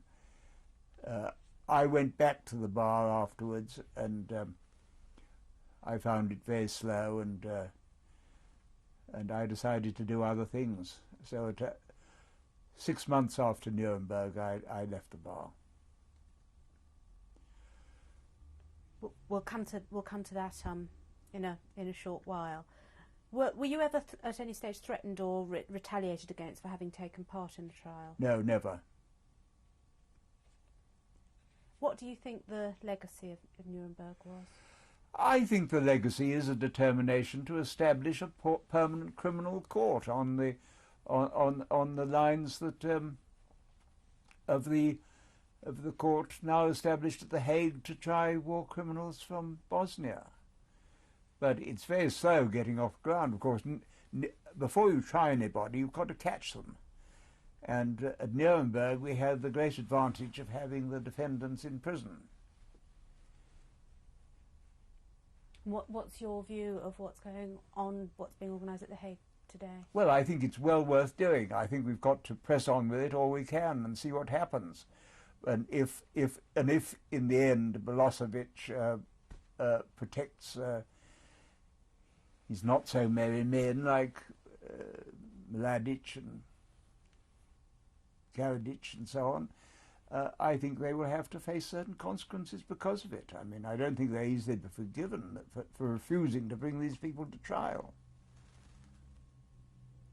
But Nuremberg has undoubtedly played a great part in establishing the rule of law in war. And I think that is a great step forward. But it's going to be a hard slog. I mean, there have been several major wars since Nuremberg, and none of them have ended in a sort of Nuremberg denouement by any means. Before we move on to what you did immediately after the trial, is there anything else that you'd like to say about the trial? No, I don't think so. I'm afraid I've gone on at length about it all. Not at all. So, after can you go back to what happened to you after the verdict had been delivered? Well, one side of my I thought I would go into the city for a time, and one side of my family has a generations-old connection with Brazil, and I went to Sir Mark Turner, who was a partner in Schroeder's, who played a great part in the post-war occupation of Germany. He more or less ran the financial side of the thing from an office in St. James's Square. And I went to him and said, what is the firm of investment bankers most closely concerned with Brazil? And he said, I answer that question without any hesitation. It's Warburg's. Would you like me to introduce you to Sigmund Warburg? And so I said, yes, I would, and he did, and it resulted in my joining Warburg's as a sort of dog's body, but more particularly as an assistant to the director of Warburg's. All the directors of Warburg's in those days were ex-Berlin bankers. To the director of Warburg's, was a very nice man called Erich Kerner, now dead, who was most concerned with their Brazilian investments. And that suited me down to the ground because I'm very interested in cattle and farming. And amongst other things, we had two main interests in Brazil. One was an old established British-owned company called Rio Flour Mills and Granaries, Moinho Inglese, it's called in Brazil. And we were in the process of taking that over. We were making a bid for it. And we did. I don't know that Warburg's ever made an enormous amount of money out of that. But also we had a very large farm of 1.5 million acres in Mato Grosso, in the most spectacular sort of far west of Brazil country you can imagine. It was pretty well 500 miles from the nearest police station. And we owned it. We owned 1/3 of it. The other 2/3 were owned one-third by Nelson Rockefeller and another by a very smooth, very rich young Brazilian called Walter Moreira Salles, who was at that time a very young Brazilian ambassador in Washington. And we had this farm, and it was a fascinating place, and I spent a lot of time out there at that time. Kerner was making a business in Rio, and I went out and looked at the farm and checked on various things there and that sort of thing. That was fascinating. And then I came back and was in their office in London, and with their help I then bought an interest in a firm of publishers called Weidenfeld Nicolson, to which I gave rather more than 10 years, the next 10 years of my life. When was this? This was 1954 to 66, that kind of thing. So before we go on to Weidenfeld and Nicolson, can I just take you back to the period immediately after Nuremberg and your experience in Berlin? Because I think we skipped over that. Can you just tell me how that came about? You mentioned that you were involved in the denazification program. I became. I said that I was sent out as an assistant to a sort of British political commissar, Austin Elbill, and I did that, and for some months, and then I was made British member of the four-powered Directorate of Internal Affairs, with an American, Russian, and French opposite number, and our directorate was concerned with the reform of local government, the reform of the German police and prison service, and things like that, and the reform of it in the light of a more or less democratic system and sort of overriding standards of decency and fair play and that kind of thing. And I was doing that for months there, and I was there throughout the Berlin blockade, and when Berlin was totally cut off, and I was the British member of the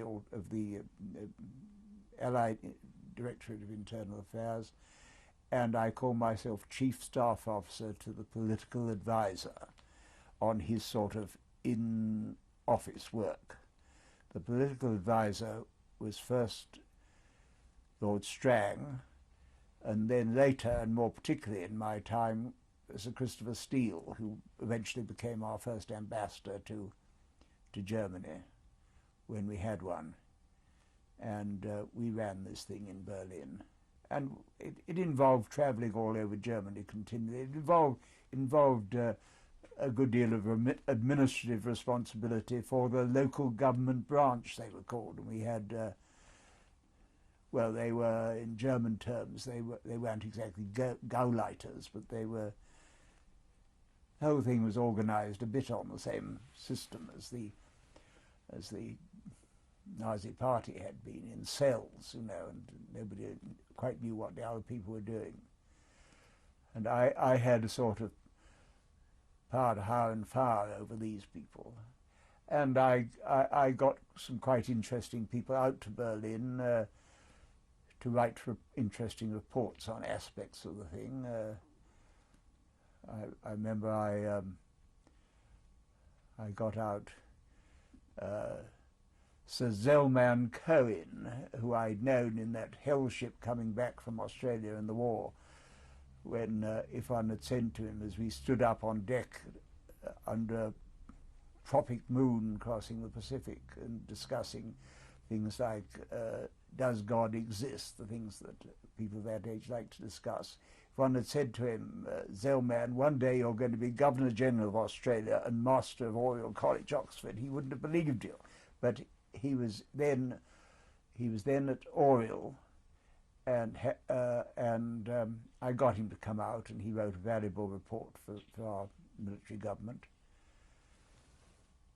It was quite a constructive period.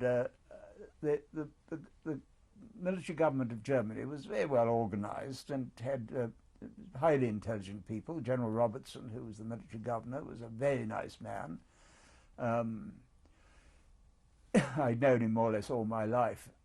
In fact, his father, Field Marshal William Robertson, who was the only man who ever rose from the rank of private to Field Marshal in the British Army, was my godfather. And he was a friend of my grandfather's. And I remember him. And they lived over the garden wall at Woodham Rise, the house we had outside Woking. I remember Field Marshal handing me a slender book which I have with arm's reach at eye reach, which he'd written on the fly. It was a biography of himself, and it was from call from something like from Private Field Marshal, something he'd written on the fly leaf. Nothing will ever be accomplished if every obstacle must first be overcome. And I'm never tired of quoting that to my wife when she sees all sorts of difficulties about things we want to do. Nothing will ever be accomplished if every obstacle has first got to be overcome. Was anybody else working with you during that period in Berlin who'd been involved at Nuremberg? No, most of the people I think had come to Nuremberg as a matter of interest in the course of the trial. So certainly all the senior people had. And my American opposite number, who was a man called Ed Litchfield, was directly my opposite number. He was a good deal at the Nuremberg trial while it was going on. I had a good deal to do with the Americans and with the Russians in Berlin, because I had a Russian opposite number, and all the difficulties of dealing with the Russians, that you never know quite where you stand with them. How did the approach of the different nationalities differ? Well, very much like Nuremberg, I suppose. I mean, the Americans were so rich, and they established really a sort of, in Dahlem, which was the centre of the American zone, they established very much an American culture, big black market in cigarettes going on the whole time, and some very clever people in it. General Clay was the military governor when I was there. He was quite an impressive man, though he didn't look it. And in Home Affairs there was a man called Parks, rather serious man, looked like a family solicitor, and or family attorney, whatever they'd call it. And it was a constructive period. A good deal was going on in Germany in the time of the occupation. I made a point of seeing as much as I could of Germans, because I already had German friends before the war, and the first thing I did when I got to Berlin was to hunt them out and see a good deal of Germans. I thought it ridiculous, the sort of non-fraternization policy. I mean, it was streng verboten to have a German girlfriend or anything like that when I was there. In those times, I wouldn't put up with that. In fact, I jolly nearly married a German when I was in Germany. Sorry, I didn't.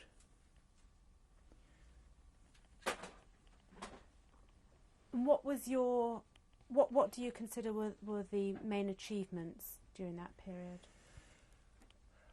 Well, we talked very big. We were going to establish democracy and a decent democratic system, and I think by and large we did.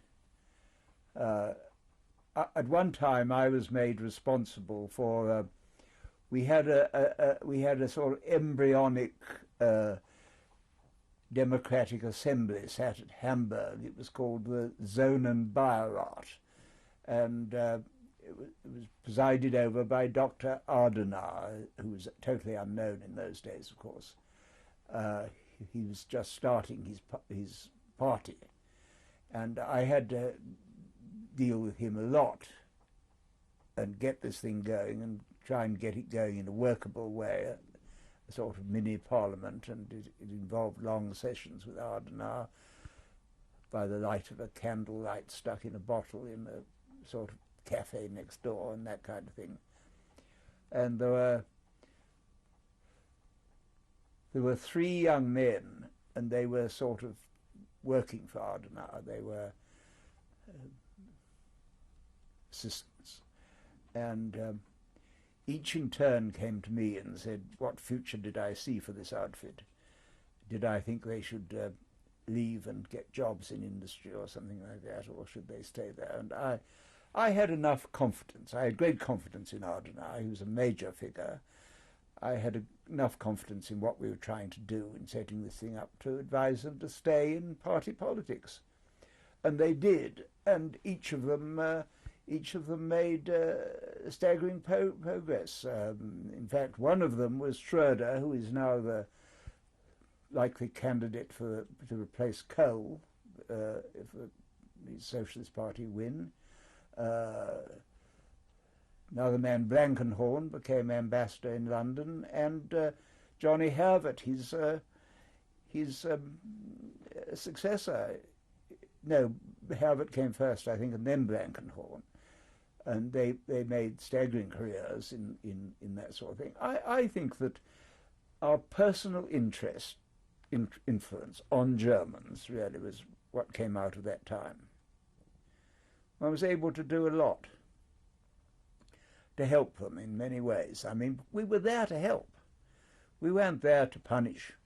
We were there to get their country going, and it was a very difficult time. Germany was starving in the winters of 46, 47 were very hard winters.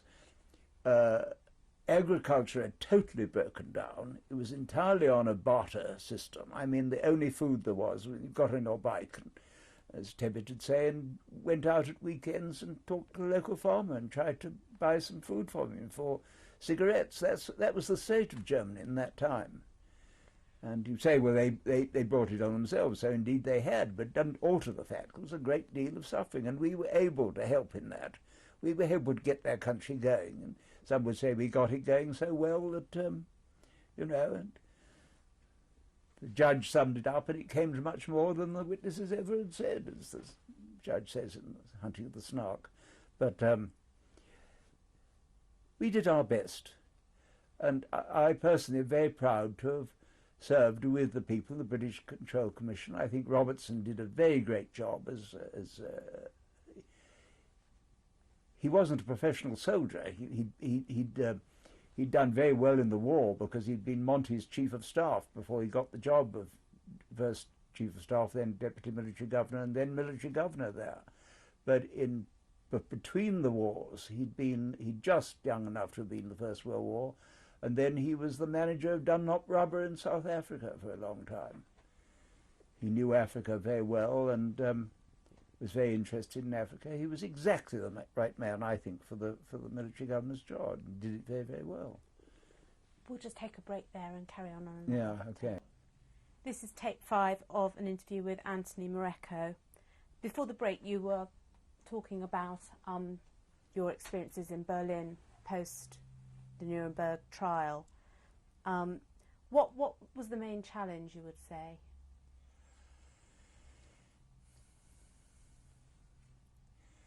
Keep cool and keep fair. And remember that the future of Germany is a very important matter, and they needed our help. Did you meet much opposition to what you were doing?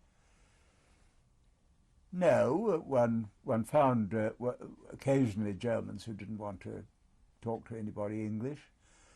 The Germans, on the whole, had a rather sort of laid-back, sarcastic attitude towards the occupation of Germany. But I don't think there was any opposition. on the whole, we had jobs to give, you see. I mean, anybody who worked for the Control Commission for Germany, which was a big organisation, I think it had 30,000 personnel spread all over Germany, and they all had good jobs, well-paid jobs and well-fed jobs.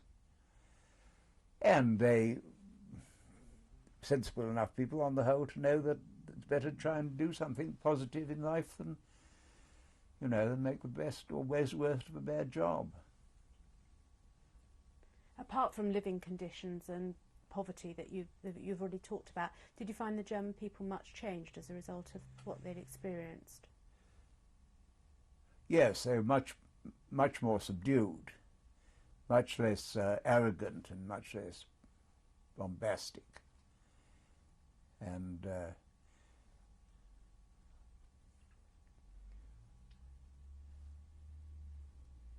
well, they're a great nation, and there were all kinds, and some one liked and some one didn't. It wasn't difficult to find people in Germany you absolutely couldn't stand, but there were people who you thought well worth talking to. And how long did you stay in Berlin? I stayed 2 years in Berlin until the very end of 1949. Why did you leave when you did? Well, I wanted to go back. One got to go back sometime, and also I felt I'd been there long enough. I had enough. So I was looking. I thought I was going back to the bar, but as I've explained, I didn't. Did you feel that you'd achieved what you'd set out to achieve during your period in Berlin? In Berlin, yes, I think so. Yes. No, I think we'd done a very good job, and we were proud of it. Did you return to England at all during the period of time you were Oh, in yes. Oh, no, I returned to England. I'd made a good many friends amongst people in the military government of Germany, and my own particular circle there, and I began to see them more and more in London. There are still people I see regularly who are fairly close friends, not my closest, I must say, but still people I like very much who are in the Control Commission for Germany. Who are they? Well, Steele, until he died, certainly. There was a man called Alan Flanders, who was the sort of trade union expert in Berlin. I liked him. The deputy military governor, General Brown John, I liked very much, also until he died. And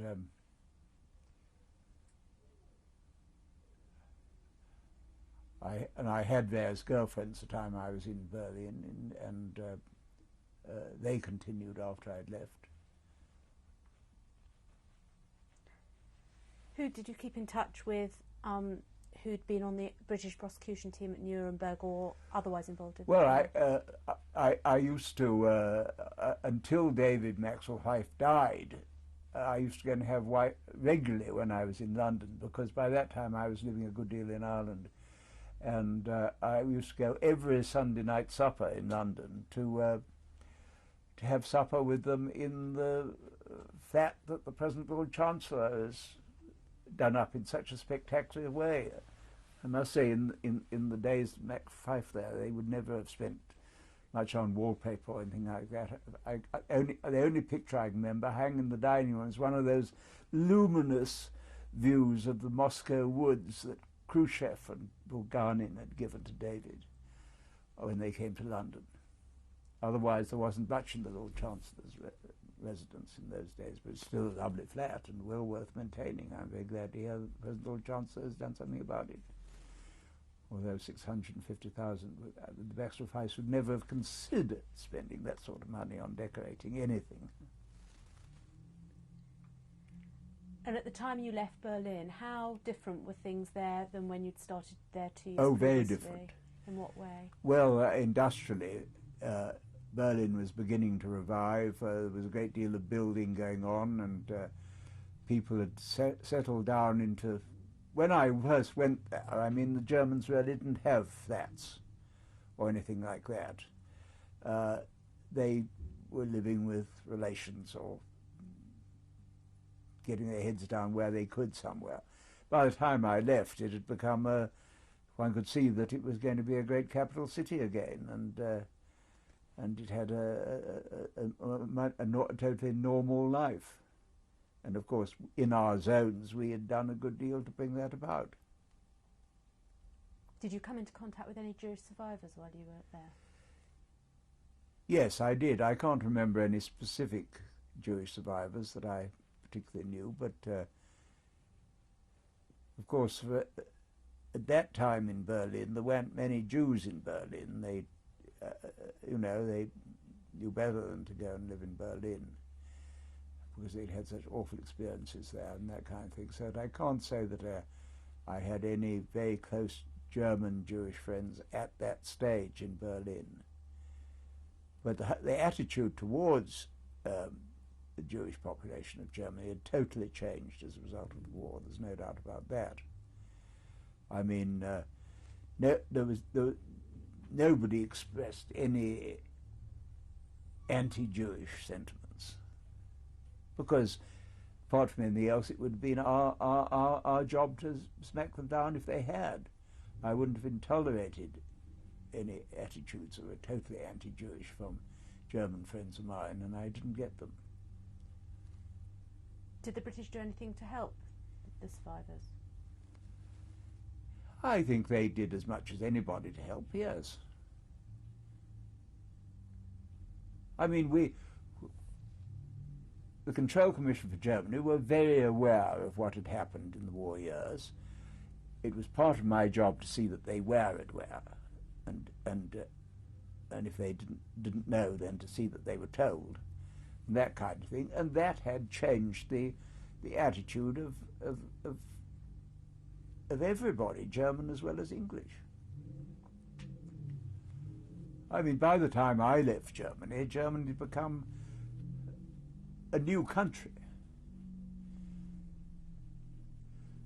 All the big towns like Cologne, for instance, I used to see a good deal of, had been rebuilt virtually and restored, and Berlin certainly had been totally transformed.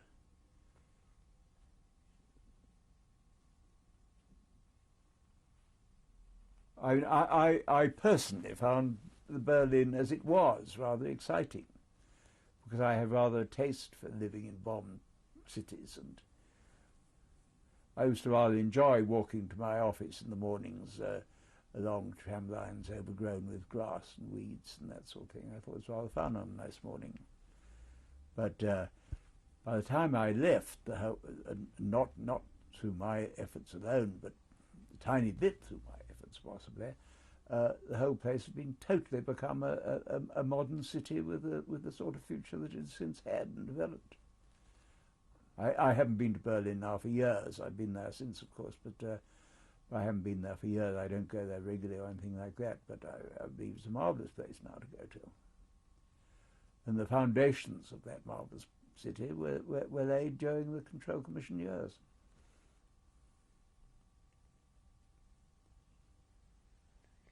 Is there anything else that before we move on, that you want to say about? No, I don't think so. No. Okay. You've already explained that when you returned, you didn't go back to the bar, and you went to Warburg's, and you mentioned your involvement in the farm in Brazil. And I think at the point I took you back, you were just starting to explain Weidenfeld about, and Nicholson, that's right. I worked pretty well full-time at Weidenfeld for about 10 years, partly commuting to a farm in Ireland that I'd bought in the meantime, and where, as time went by, I spent more and more time and thoroughly enjoyed. I loved the farm and a very, very pretty house in Ireland, and friends came over and that sort of thing, and then latterly it became very isolated over there. Not because I mind being alone, but because a lot of people, friends, moved away or died, not because of the IRA, but they either moved away or died, and the whole place underwent a change, and I thought that with advancing years I'd better give up the farm. I wouldn't be telling the truth if I had said that the IRA had nothing to do with it, because they did. I had the IRA very much in my hair at that time, telling me to get out, and it's never very pleasant. Which part of Ireland was this? I was living on the River Foyle, about 15 miles south of Londonderry. And I knew Londonderry very well and liked it very much as a city. And but nobody likes being threatened by the IRA, particularly as you know that they mean what they say. I mean, I don't know Gerry Adams, but I do know Martin McGuinness very well, and I was very interested in when I went to live in Ireland, I was really quite a sort of Irish nationalist in some ways. I mean, you know, why shouldn't this country be totally independent and that kind of thing. And my sympathies were very much with the Irish side of Irish life. But latterly, as people moved away out of my own county, I suppose more of my friends were in Northern Ireland, and I thought it absolutely essential to defeat the IRA. And that caused certain problems for me. My real quarrel with the IRA was, apart from the fact that they were dismayed to find that somebody who they regarded as possibly more English than I am virtually controlled the River Foyle at that point. I was, for instance, I was chairman of the Foyle Fisheries Commission, which was one of the first and most important interstate bodies of real cooperation between North and South and that kind of thing. And as such, I was an important person on that river, and they were taking a lot of stuff and people across from Donegal to County Tyrone over the river and that sort of thing, and they didn't like the fact that I was English. But more importantly, I had a very public row with somebody called Sean McBride. I was one of the group of people who formed an organization called Amnesty International. I wasn't the founder of Amnesty, but I was one of the people who when a man called Peter Benenson thought he should found Amnesty, encouraged him to do so, indeed insisted that he should do so. When was this? This was in about 1961. Benenson had written an article in The Observer saying that at least 250,000 people in the world were in prison because of their political and religious beliefs, and that something should be done about it. And there was The Observer, which was then edited by Bill Astor, got a terrific correspondence on the subject of Benenson's article, and which we saw, half a dozen other people as well as me, and we said, look, we should reform this into a permanent organization, which he agreed to do. But he thought that, because nobody knew who Peter Benenson was at that time, he was a young English barrister, actually, and with a very formidable mother who I knew. But he thought he ought to try and get a sort of world figure to head up Amnesty. And he chose a man called Sean McBride on the grounds that Sean McBride was an interesting man. He'd been Foreign Secretary of Ireland, and as such, in the chair at the Council of Europe when the European Convention on Human Rights was passed. And Benenson thought he would be just the chap to head up front of Amnesty. He also had another job. He was he was Secretary General of a thing called the International Commission of Jurists, which has its office in Geneva, and he was running this thing, and he helped with amnesty at the same time, and he did everything he was ever asked. Became very keen, great help to me in work I did for amnesty at one time. But when Northern Ireland came on the agenda of amnesty, allegations of torture in the soldiers' barracks in Belfast and that sort of thing, I said, and I said very loudly, that I thought it was totally unsuitable that the chairman of Amnesty, which is a London-based organisation with a lot of English people working in it,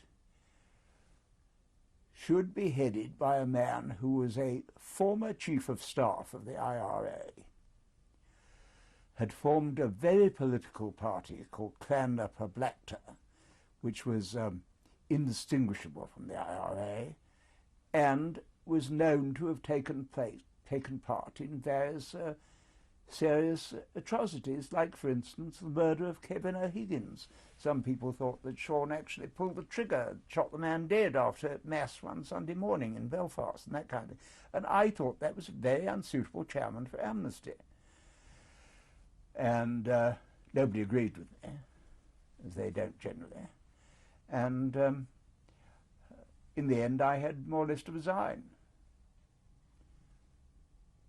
Well, didn't have to resign, actually. I didn't have to say I'm resigning, but I had to reduce my commitments to Amnesty. And I had done a great deal for Amnesty in those years. I had conducted, for instance, the Greek case against the colonels. I'd been retained by the government of Norway to muster witnesses to the Strasbourg trial, and that kind of thing. Shades of Nuremberg again, and that's why I feel strongly that there should be an international court, because these men hijacked their countries. They murdered and tortured people right and left. I don't say they were as bad as the Germans or the Russians, for that matter, but they were very, very bad people, the Greek colonels. And I personally sort of flushed them out. And I followed very closely everything that Amnesty has done since it was founded, both when I was actively working there. For a long time I was the treasurer of Amnesty. I was the fundraiser for Amnesty. I was responsible for getting Amnesty going in America, for instance, where I knew that with the right person in command, it would go like a bomb, because I knew very well what it's like to work with the Americans, both at Nuremberg and Berlin, and indeed in the Pacific War. And I always got on very well with Americans, and I knew that they would take to Amnesty if we got the right people. We hadn't got the right people. Benenson was a very bad chooser of men, and he got some hopeless people involved with the thing. He got somebody called Paul Lowndes, who was reputed to be a CIA agent, which is something people say of anybody in America with the drop of a hat. He got a man called, he got a cousin of his called Mark Benenson, who was a lawyer practicing in New York, who was standing counsel to the gun lobby. Can you imagine anything less appropriate than for the head of America and chairman of America, over Amnesty in America, to be the standing counsel to the gun lobby, and that kind of thing, and all that had to be flushed out, and I did a lot of that for Amnesty. And then came this MacBride thing, and very sadly, because many things I admired in MacBride, he was a passionate member of the IRA, lifelong. Very well known in Ireland. His mother was Maud Gonne, who Gates proposed marriage to, and he proposed marriage both to Sean's mother and to Sean's sister Isolde. And neither would marry him. The sister married somebody else, and Maud Gonne died.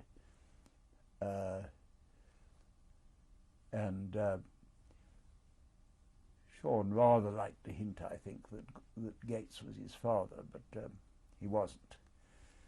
His real father was some young left-wing French politician with whom Maud Gonne lived in Normandy in the years in which Sean was being born or about to be born, and that kind of thing. But he had a pathological hatred of England, because he considered that we had murdered his father, who was one of the people in the Yeats poem. You know, I write it out, and so, and ends a terrible beauty is born, and Yeats said of Sean's father, "This other man I'd always deemed a drunken, vainglorious lout. He had done most bitter harm to some who were dear to my heart," meaning his wife Maud Gonne, who was Sean's mother, and I suppose a sister, and God knows who else. Anyhow, Sean's father hated England so much that he went and fought for the Boers in the South African War, and there was always a connection with South Africa. Sean himself, I think, started life, before he was called to the Irish Bar, as a journalist working for the South African news agency. I forget what it's called, but it was a sort of mini Reuters in South Africa, and Sean worked for that. And his father came back to a wedding in Dublin, unfortunate of him, on Easter 1916.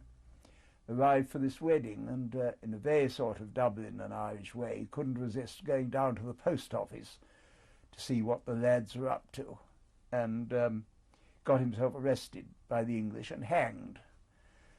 And Sean didn't like that at all, never forgave it.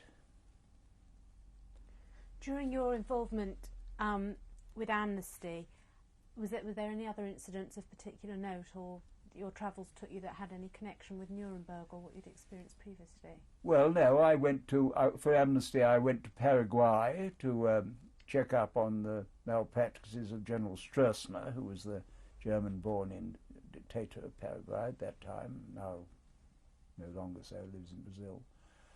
And things were pretty bad there at that time. When was that? But it didn't enter in any proceedings. That was 1966, and I spent 3 months in Paraguay, in Asunción, trudging around the police stations. The prisoners there were not kept in a prison. There were at least 100 political prisoners, more or less chained up like dogs in police stations, dependent entirely for their food on food brought in by their families and relations once a day. You know, put the dog's dinner down in front of them where they were chained. And I saw all that and tried to do something about it. I tried to do something about it. I tried to, say, we're Amnesty International, and you'll find that we're quite a powerful organisation in the world, and we're not going to have this, so you've got to stop it. But I don't know that I had an immediate effect on their situation, but I did have a big effect on the condition of the Greek prisoners. Because we really, in the end, Amnesty played a great part in getting rid of the Greek colonels. In indirect and eventual part, but the Greek case at Strasbourg, which I played a great part in, set in chain a set of events that led to their stupid sort of uprising in Cyprus and the attempted takeover of the Republic of Cyprus by a very right-wing young man, whose name I can't remember for the moment, and on that they had to resign, and I never take any pleasure anybody being in prison, but they certainly deserve to be in prison. When I go to Greece, which I do very regularly now, an Englishman, former member of Parliament, who lives in Greece and has played a great part in his life in Greece and that sort of thing, always says to me, "What are we going to do about poor old Paterkos? He's in a terrible state in prison. He doesn't like being there," and that sort of thing. And I'm afraid I have to say, well, look, I know too much about Paterkos to involve myself. I'm very sorry if he doesn't find the hotel comfortable, but nothing I can do. During the time that you spent in Paraguay, were there any incidents of note? I know that there were a lot of rumours that a lot of the Nazis ended up in Paraguay. I think they did. I mean, Mengele, this terrible doctor from Auschwitz, was living in Paraguay at that time, and everywhere in the streets of Asuncion you saw obvious Germans. The president was German, after all. Naturally, they should be there. He did everything he possibly could to promote German industry there. Some did well, some didn't. I used to go out every night to a little beer garden or wine garden where I used to have my supper in the suburbs of Asuncion, which was quite a walk in the dark through these streets. And this place was run entirely by obvious Obersturmbannführer retired. They all had dueling scars on their faces and that kind of thing. And the British ambassador, who was a man called Sir Leonard Scopes, was very concerned. He knew I went out to this place because I told him, and he was very concerned, then that, look, I don't think you, with your Nuremberg background, I don't think you should wander through the streets of Asuncion at night, talking to some of these characters. But and he said, I want you to come to my office at 7:30 every morning, before you have breakfast even. I want to see that you survived the night. And I did when I was there. I did that for him. But British ambassadors weren't always so civil, I'm bound to say. I mean, the British ambassador in Greece at my time wasn't. Well, his wife was very keen on the colonels in their social life and the parties they gave and that kind of thing. And they found my attentions to the colonels rather embarrassing, I think. But Scopes in Paraguay was quite different. He was very solicitous of my health. We'll take a short break and carry on another tape. This is tape 6 of an interview with May I just interrupt again about Councillor Neil, about Mervyn Griffith-Jones, of course, who I liked very much, was in the context of Lolita, which you were just talking about.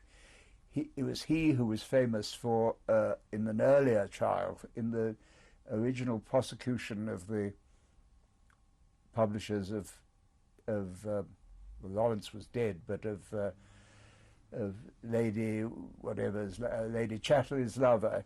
It was he who made the wonderful point. I ask you, members of the jury, was talking about her, her loving Mellows' balls. And he said, I ask you, ladies and gentlemen, is this a book that you would like to fall into the hands of your wife or your servant? This was, in a way, this was after Nuremberg that I think that Mervyn appeared in that trial at the Old Bailey of Lady Chatterley's lover. Sorry. Sorry. Before the tape change, you were talking about Paraguay. Yes. And I was just asking if there was anything in particular of note that happened during that period. Well, about Germans being there, I was dining one evening with friends who live in Mato Grosso in a small town called Campo Grande, in a very scruffy restaurant. And some noisy Germans at the next table were leaving the thing, and they got up and they went, and the head waiter said to me in bated breath, you know who that was? Did you recognize that gentleman? No, who was it?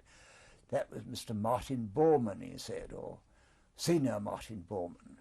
So I said, well, would you go over to the table and capture for me the glass he was drinking out of, because I want it, and I gave him a tip. And I took this glass back to London, and I sent it to the German Ministry of Justice, I think, or Record Office, Public Record Office, something like that. It was in Stuttgart, I sent it, at any rate. They weren't particularly interested. And I either sent that same glass, or another one that I'd brought back, or wrote subsequently about it to Simon Riesenthal, who didn't seem at all interested, I suppose on the basis there have been so many sightings of Bormann over the years. And at that time, at that time he was undoubtedly living in Brazil or Paraguay, although the official view was that he was dead. Hugh Trevor Roper, for instance, was totally convinced that that Bormann was dead by that time, because he discussed it with me when I was at Nuremberg, on the evidence of a man called Axmann, who was the sort of second Hitler Youth leader. Von Schirach, who was in the dock at Nuremberg, was the head of the Hitler Youth, but his number two was Axmann, who was a prisoner of war after the war. And he said that he'd come out from the Hitler bunker onto the railway line, and that he was no doubt that he went one way with whoever he's with, and they ran into a Russian tank on the railway line. So they retraced their steps, they went back the other way, and they said there was a full moon, and there was a body lying there, and he pulled it over, and he had no doubt at all, because he knew him well, that this was Martin Bormann. And we all accepted that this was Bormann, but in fact he'd undoubtedly got out to South America at that time. He's probably dead now. Somebody wrote quite a good book called The Hunt for Martin Bormann, which of course I read and have here, and it's quite interesting. He's dead by now. Do you think it was him who you saw in Brazil? I think it probably was, yes, I think it was. I don't see why it shouldn't be. I mean, he was living in the neighbourhood, so why not? And what other turns has your life taken? Oh, fairly successful. I mean, I regard amnesty as an important thing in my life. I stopped being a publisher. I sold my interest in Weinfeld and Nicholson to a company called Encyclopedia Britannica, which, as it happens, is American, based in Chicago, and with their money behind them, the firm went from strength to stronger, and fortunately has done very well. I'm very glad for George Weidenfeld it has. After I became involved with Amnesty, I was sorry that I hadn't remained a director of Weidenfeld and Nicholson, because there were a lot of interesting books that I discovered after that, and I was sorry. But however, that's the way the cards fall in life. And the last 30 years I've really spent farming in Ireland and trying to write my own book. What do you cover in your book? I cover my life in my book, and the changing scene of English politics and world politics. I'm very much concerned with the future or otherwise of world government, and the rule of law, I think, which is absolutely fundamental to world government,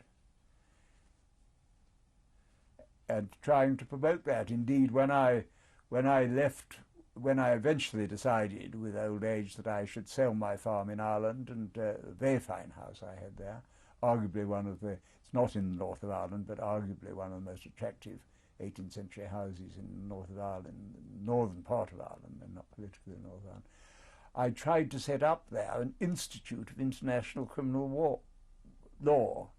I offered to give it to an independent trust on which Trinity College Dublin and Queen's University Belfast had been strongly represented, to forward the idea of an international criminal jurisdiction, which I think is absolutely essential for the peace of the world. But in the end they thought that it might be too isolated in where it was, in just over the border from Northern Ireland, and so it wasn't done, and I shall always regret that. I was prepared to give everything I could. Actually, it wouldn't have been compatible with my disastrous membership of Lloyd's to settle what I had on a trust for a charitable purpose, I don't think, but Lloyd's wouldn't have liked that. Were you involved in English politics at all? I stood 3 times as a political candidate, but never got in. Which party? I stood as a Liberal, basically. I stood as a Liberal for Wells in Somerset, and that was the only election. I worked the constituency very hard, And I made great friends there who really were responsible for my Liberal association there. They're Quaker shoemakers who make things called Clark's shoes in Street. And they became amongst my very greatest friends in life, and it was a very happy time standing as a Liberal. I subsequently stood as a Liberal, slightly tinged with Conservative support, at Goole in Yorkshire, and I did the same thing at Falmouth in Cornwall, and I knew the constituency very well. And if I'd had to choose a constituency, I think I would have chosen the Falmouth constituency. But it wasn't to be. They disowned me because they disagreed with my views on certain subjects.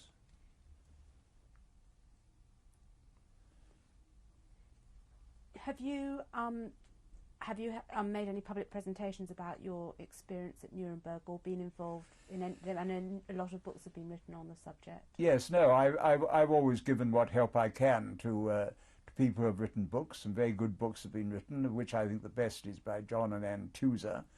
They were kind enough to consult me a bit in writing their book, and various other people have written books. Harry Neve wrote a good book about Nuremberg, and he asked me what I thought about it, and I've always given help with books, and indeed in the promotion of Nuremberg anywhere, because I think it is very, very important. Would you say that it's played a major role in what you've done subsequently in your life? It certainly has played a major role in my life, and in retrospect I would think it one of the most important things that I've ever watched in this world. I think the Nuremberg trial, I don't think there was any other way. There was a sort of feeling at the time of why take these people prisoners, stand them up against a wall and shoot them. That would have been a totally wrong thing to do. To give them a meticulously fair trial, to go through all the evidence very, very carefully, and to see that it was widely published throughout the world, which is what the Four Powers did at Nuremberg, I think was a very valuable thing to do. I have no regrets about Nuremberg. How do you think that Nuremberg contributes to or alternatively distorts our perception of history and what actually happened? I don't think it distorts it very much. I don't think it's difficult to distort the history of the Third Reich. I think it was a thoroughly evil government, did the most terrible things, and ultimately failed, which was the important thing, to see that it did fail. I don't think that I think Nuremberg gives a very clear, fair and detailed picture. It puts, I mean, every word spoken for the defence is printed in the Nuremberg record, which runs to 41 volumes. I have it all here across the other side of the room. And I think to have that in every library in the world, every good library, it was an important achievement alone. The name Nuremberg will echo down the centuries, as the trial of the Kaiser after the First World War didn't. It was a genuinely independent court, very well conducted by the judges, and with counsel on in every delegation putting the best they had into it, I think, subject only to the fact that the Russian delegation were entirely members of the KGB.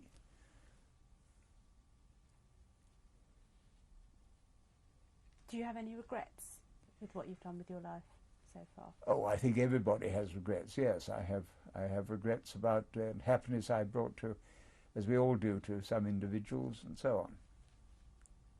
Wives. But broadly speaking, I don't kid myself. My life is just beginning at 81, but I hope I still have something useful to do somewhere. Is there a message that you'd like to give for posterity, for future generations?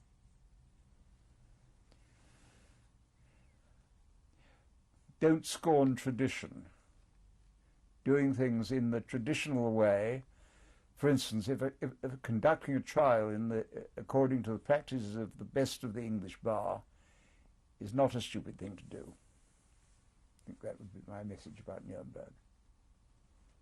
Is there anything else that you'd like to say that No. I haven't asked? No, I've said an awful lot. Thank you very much indeed. Can you tell us about the first photograph? Well, these are the defendants sitting in the dock. In the front row from left to right, Goering, Hess, Ribbentrop, Field Marshal Keitel, Kaltenbrunner, terrible man, and I'll just see for the moment.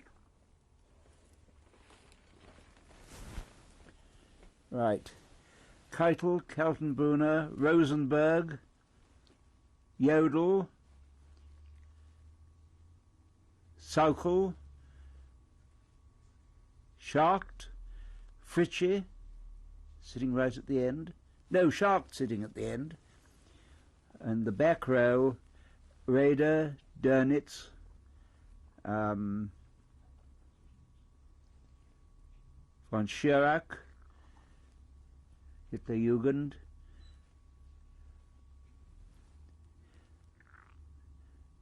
then there's somebody rather dim, I don't know who that was. Next to him, Neurath, Frank, Governor General of Poland, and Speer. Fricke was a banker. And I can't quite see who the one right at the end is. And are they No, that is Fritsche. That he was acquitted. That is Fritsche, the broadcasting man in the Goebbels ministry. And I said Fritsche before, but it wasn't Fritsche. It was Saukel sitting right at the end of the front row. And they're obviously the guards at the back, and who are The guards at the back as they stood the whole time. And who are the people at the front? In the front, there's Goering's counsel, captain, whatever I said, the naval officer. And then one of the old-timers there. I can't quite see who the others were.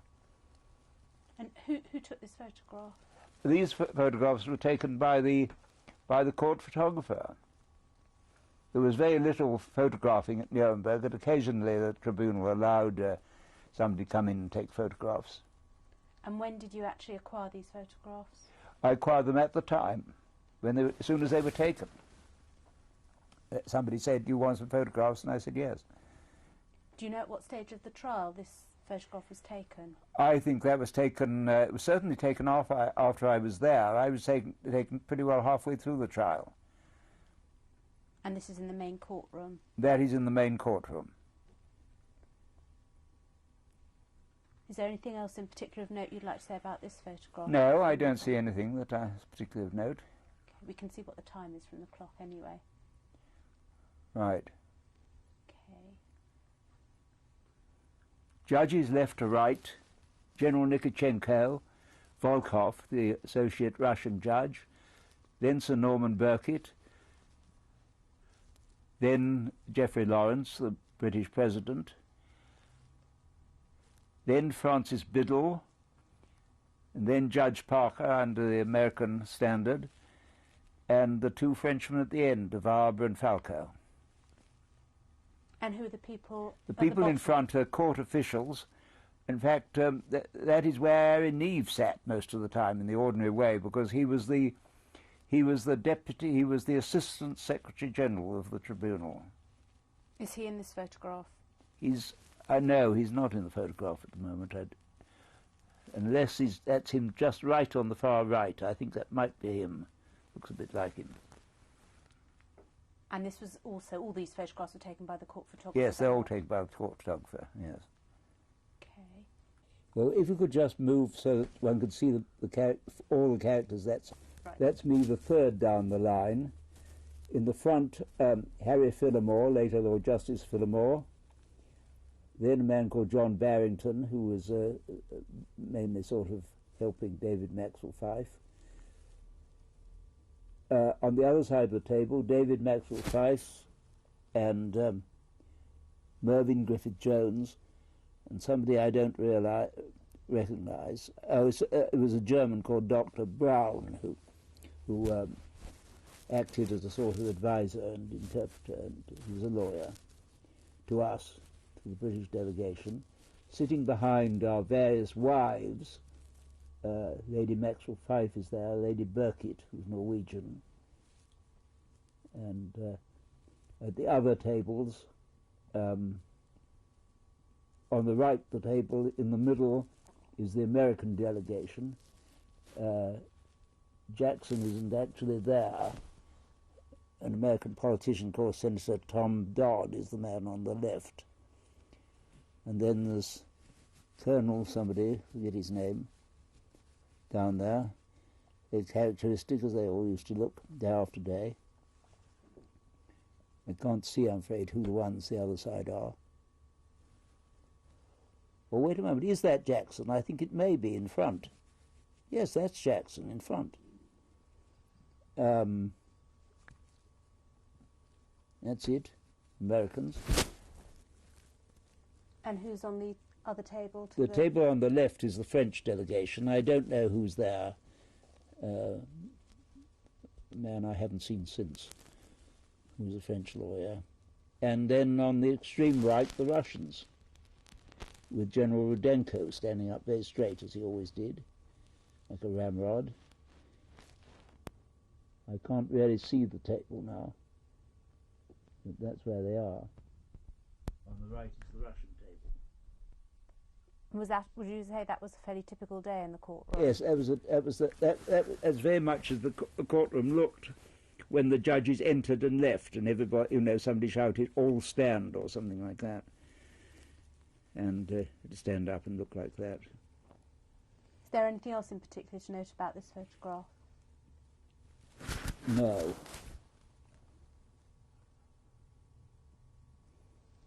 The people standing up at the desk are, the woman is Jackson's secretary, Elsie somebody, who was a sort of devoted henchwoman of Jackson's, and a young American lawyer called Lieutenant Harris. I forget his Christian name. At the British table, on the left, the same people. David Maxwell Fyfe is there, and in fact, this is taken on at the same time, more or less, as the earlier photograph. It shows the French delegation better than the previous one did. As I say, I can't remember all their names this way. One sees a bit of the judges there. One sees the American judges and the two French judges poring over their papers. There, Maxwell Fyfe first on the left, Griffith-Jones next to him, then me, and then this mysterious Dr. Brown, who was a German. It was a very useful chap to have with us. At the other side of the table, Elwyn Jones, later Labour's Lord Chancellor, Lord Justice Phillimore, and the American Lieutenant Harris standing at the podium, or whatever you call it. Do you remember what was happening in court at the time? No, I have no idea what was happening in court. We didn't know it was even being photographs were being taken.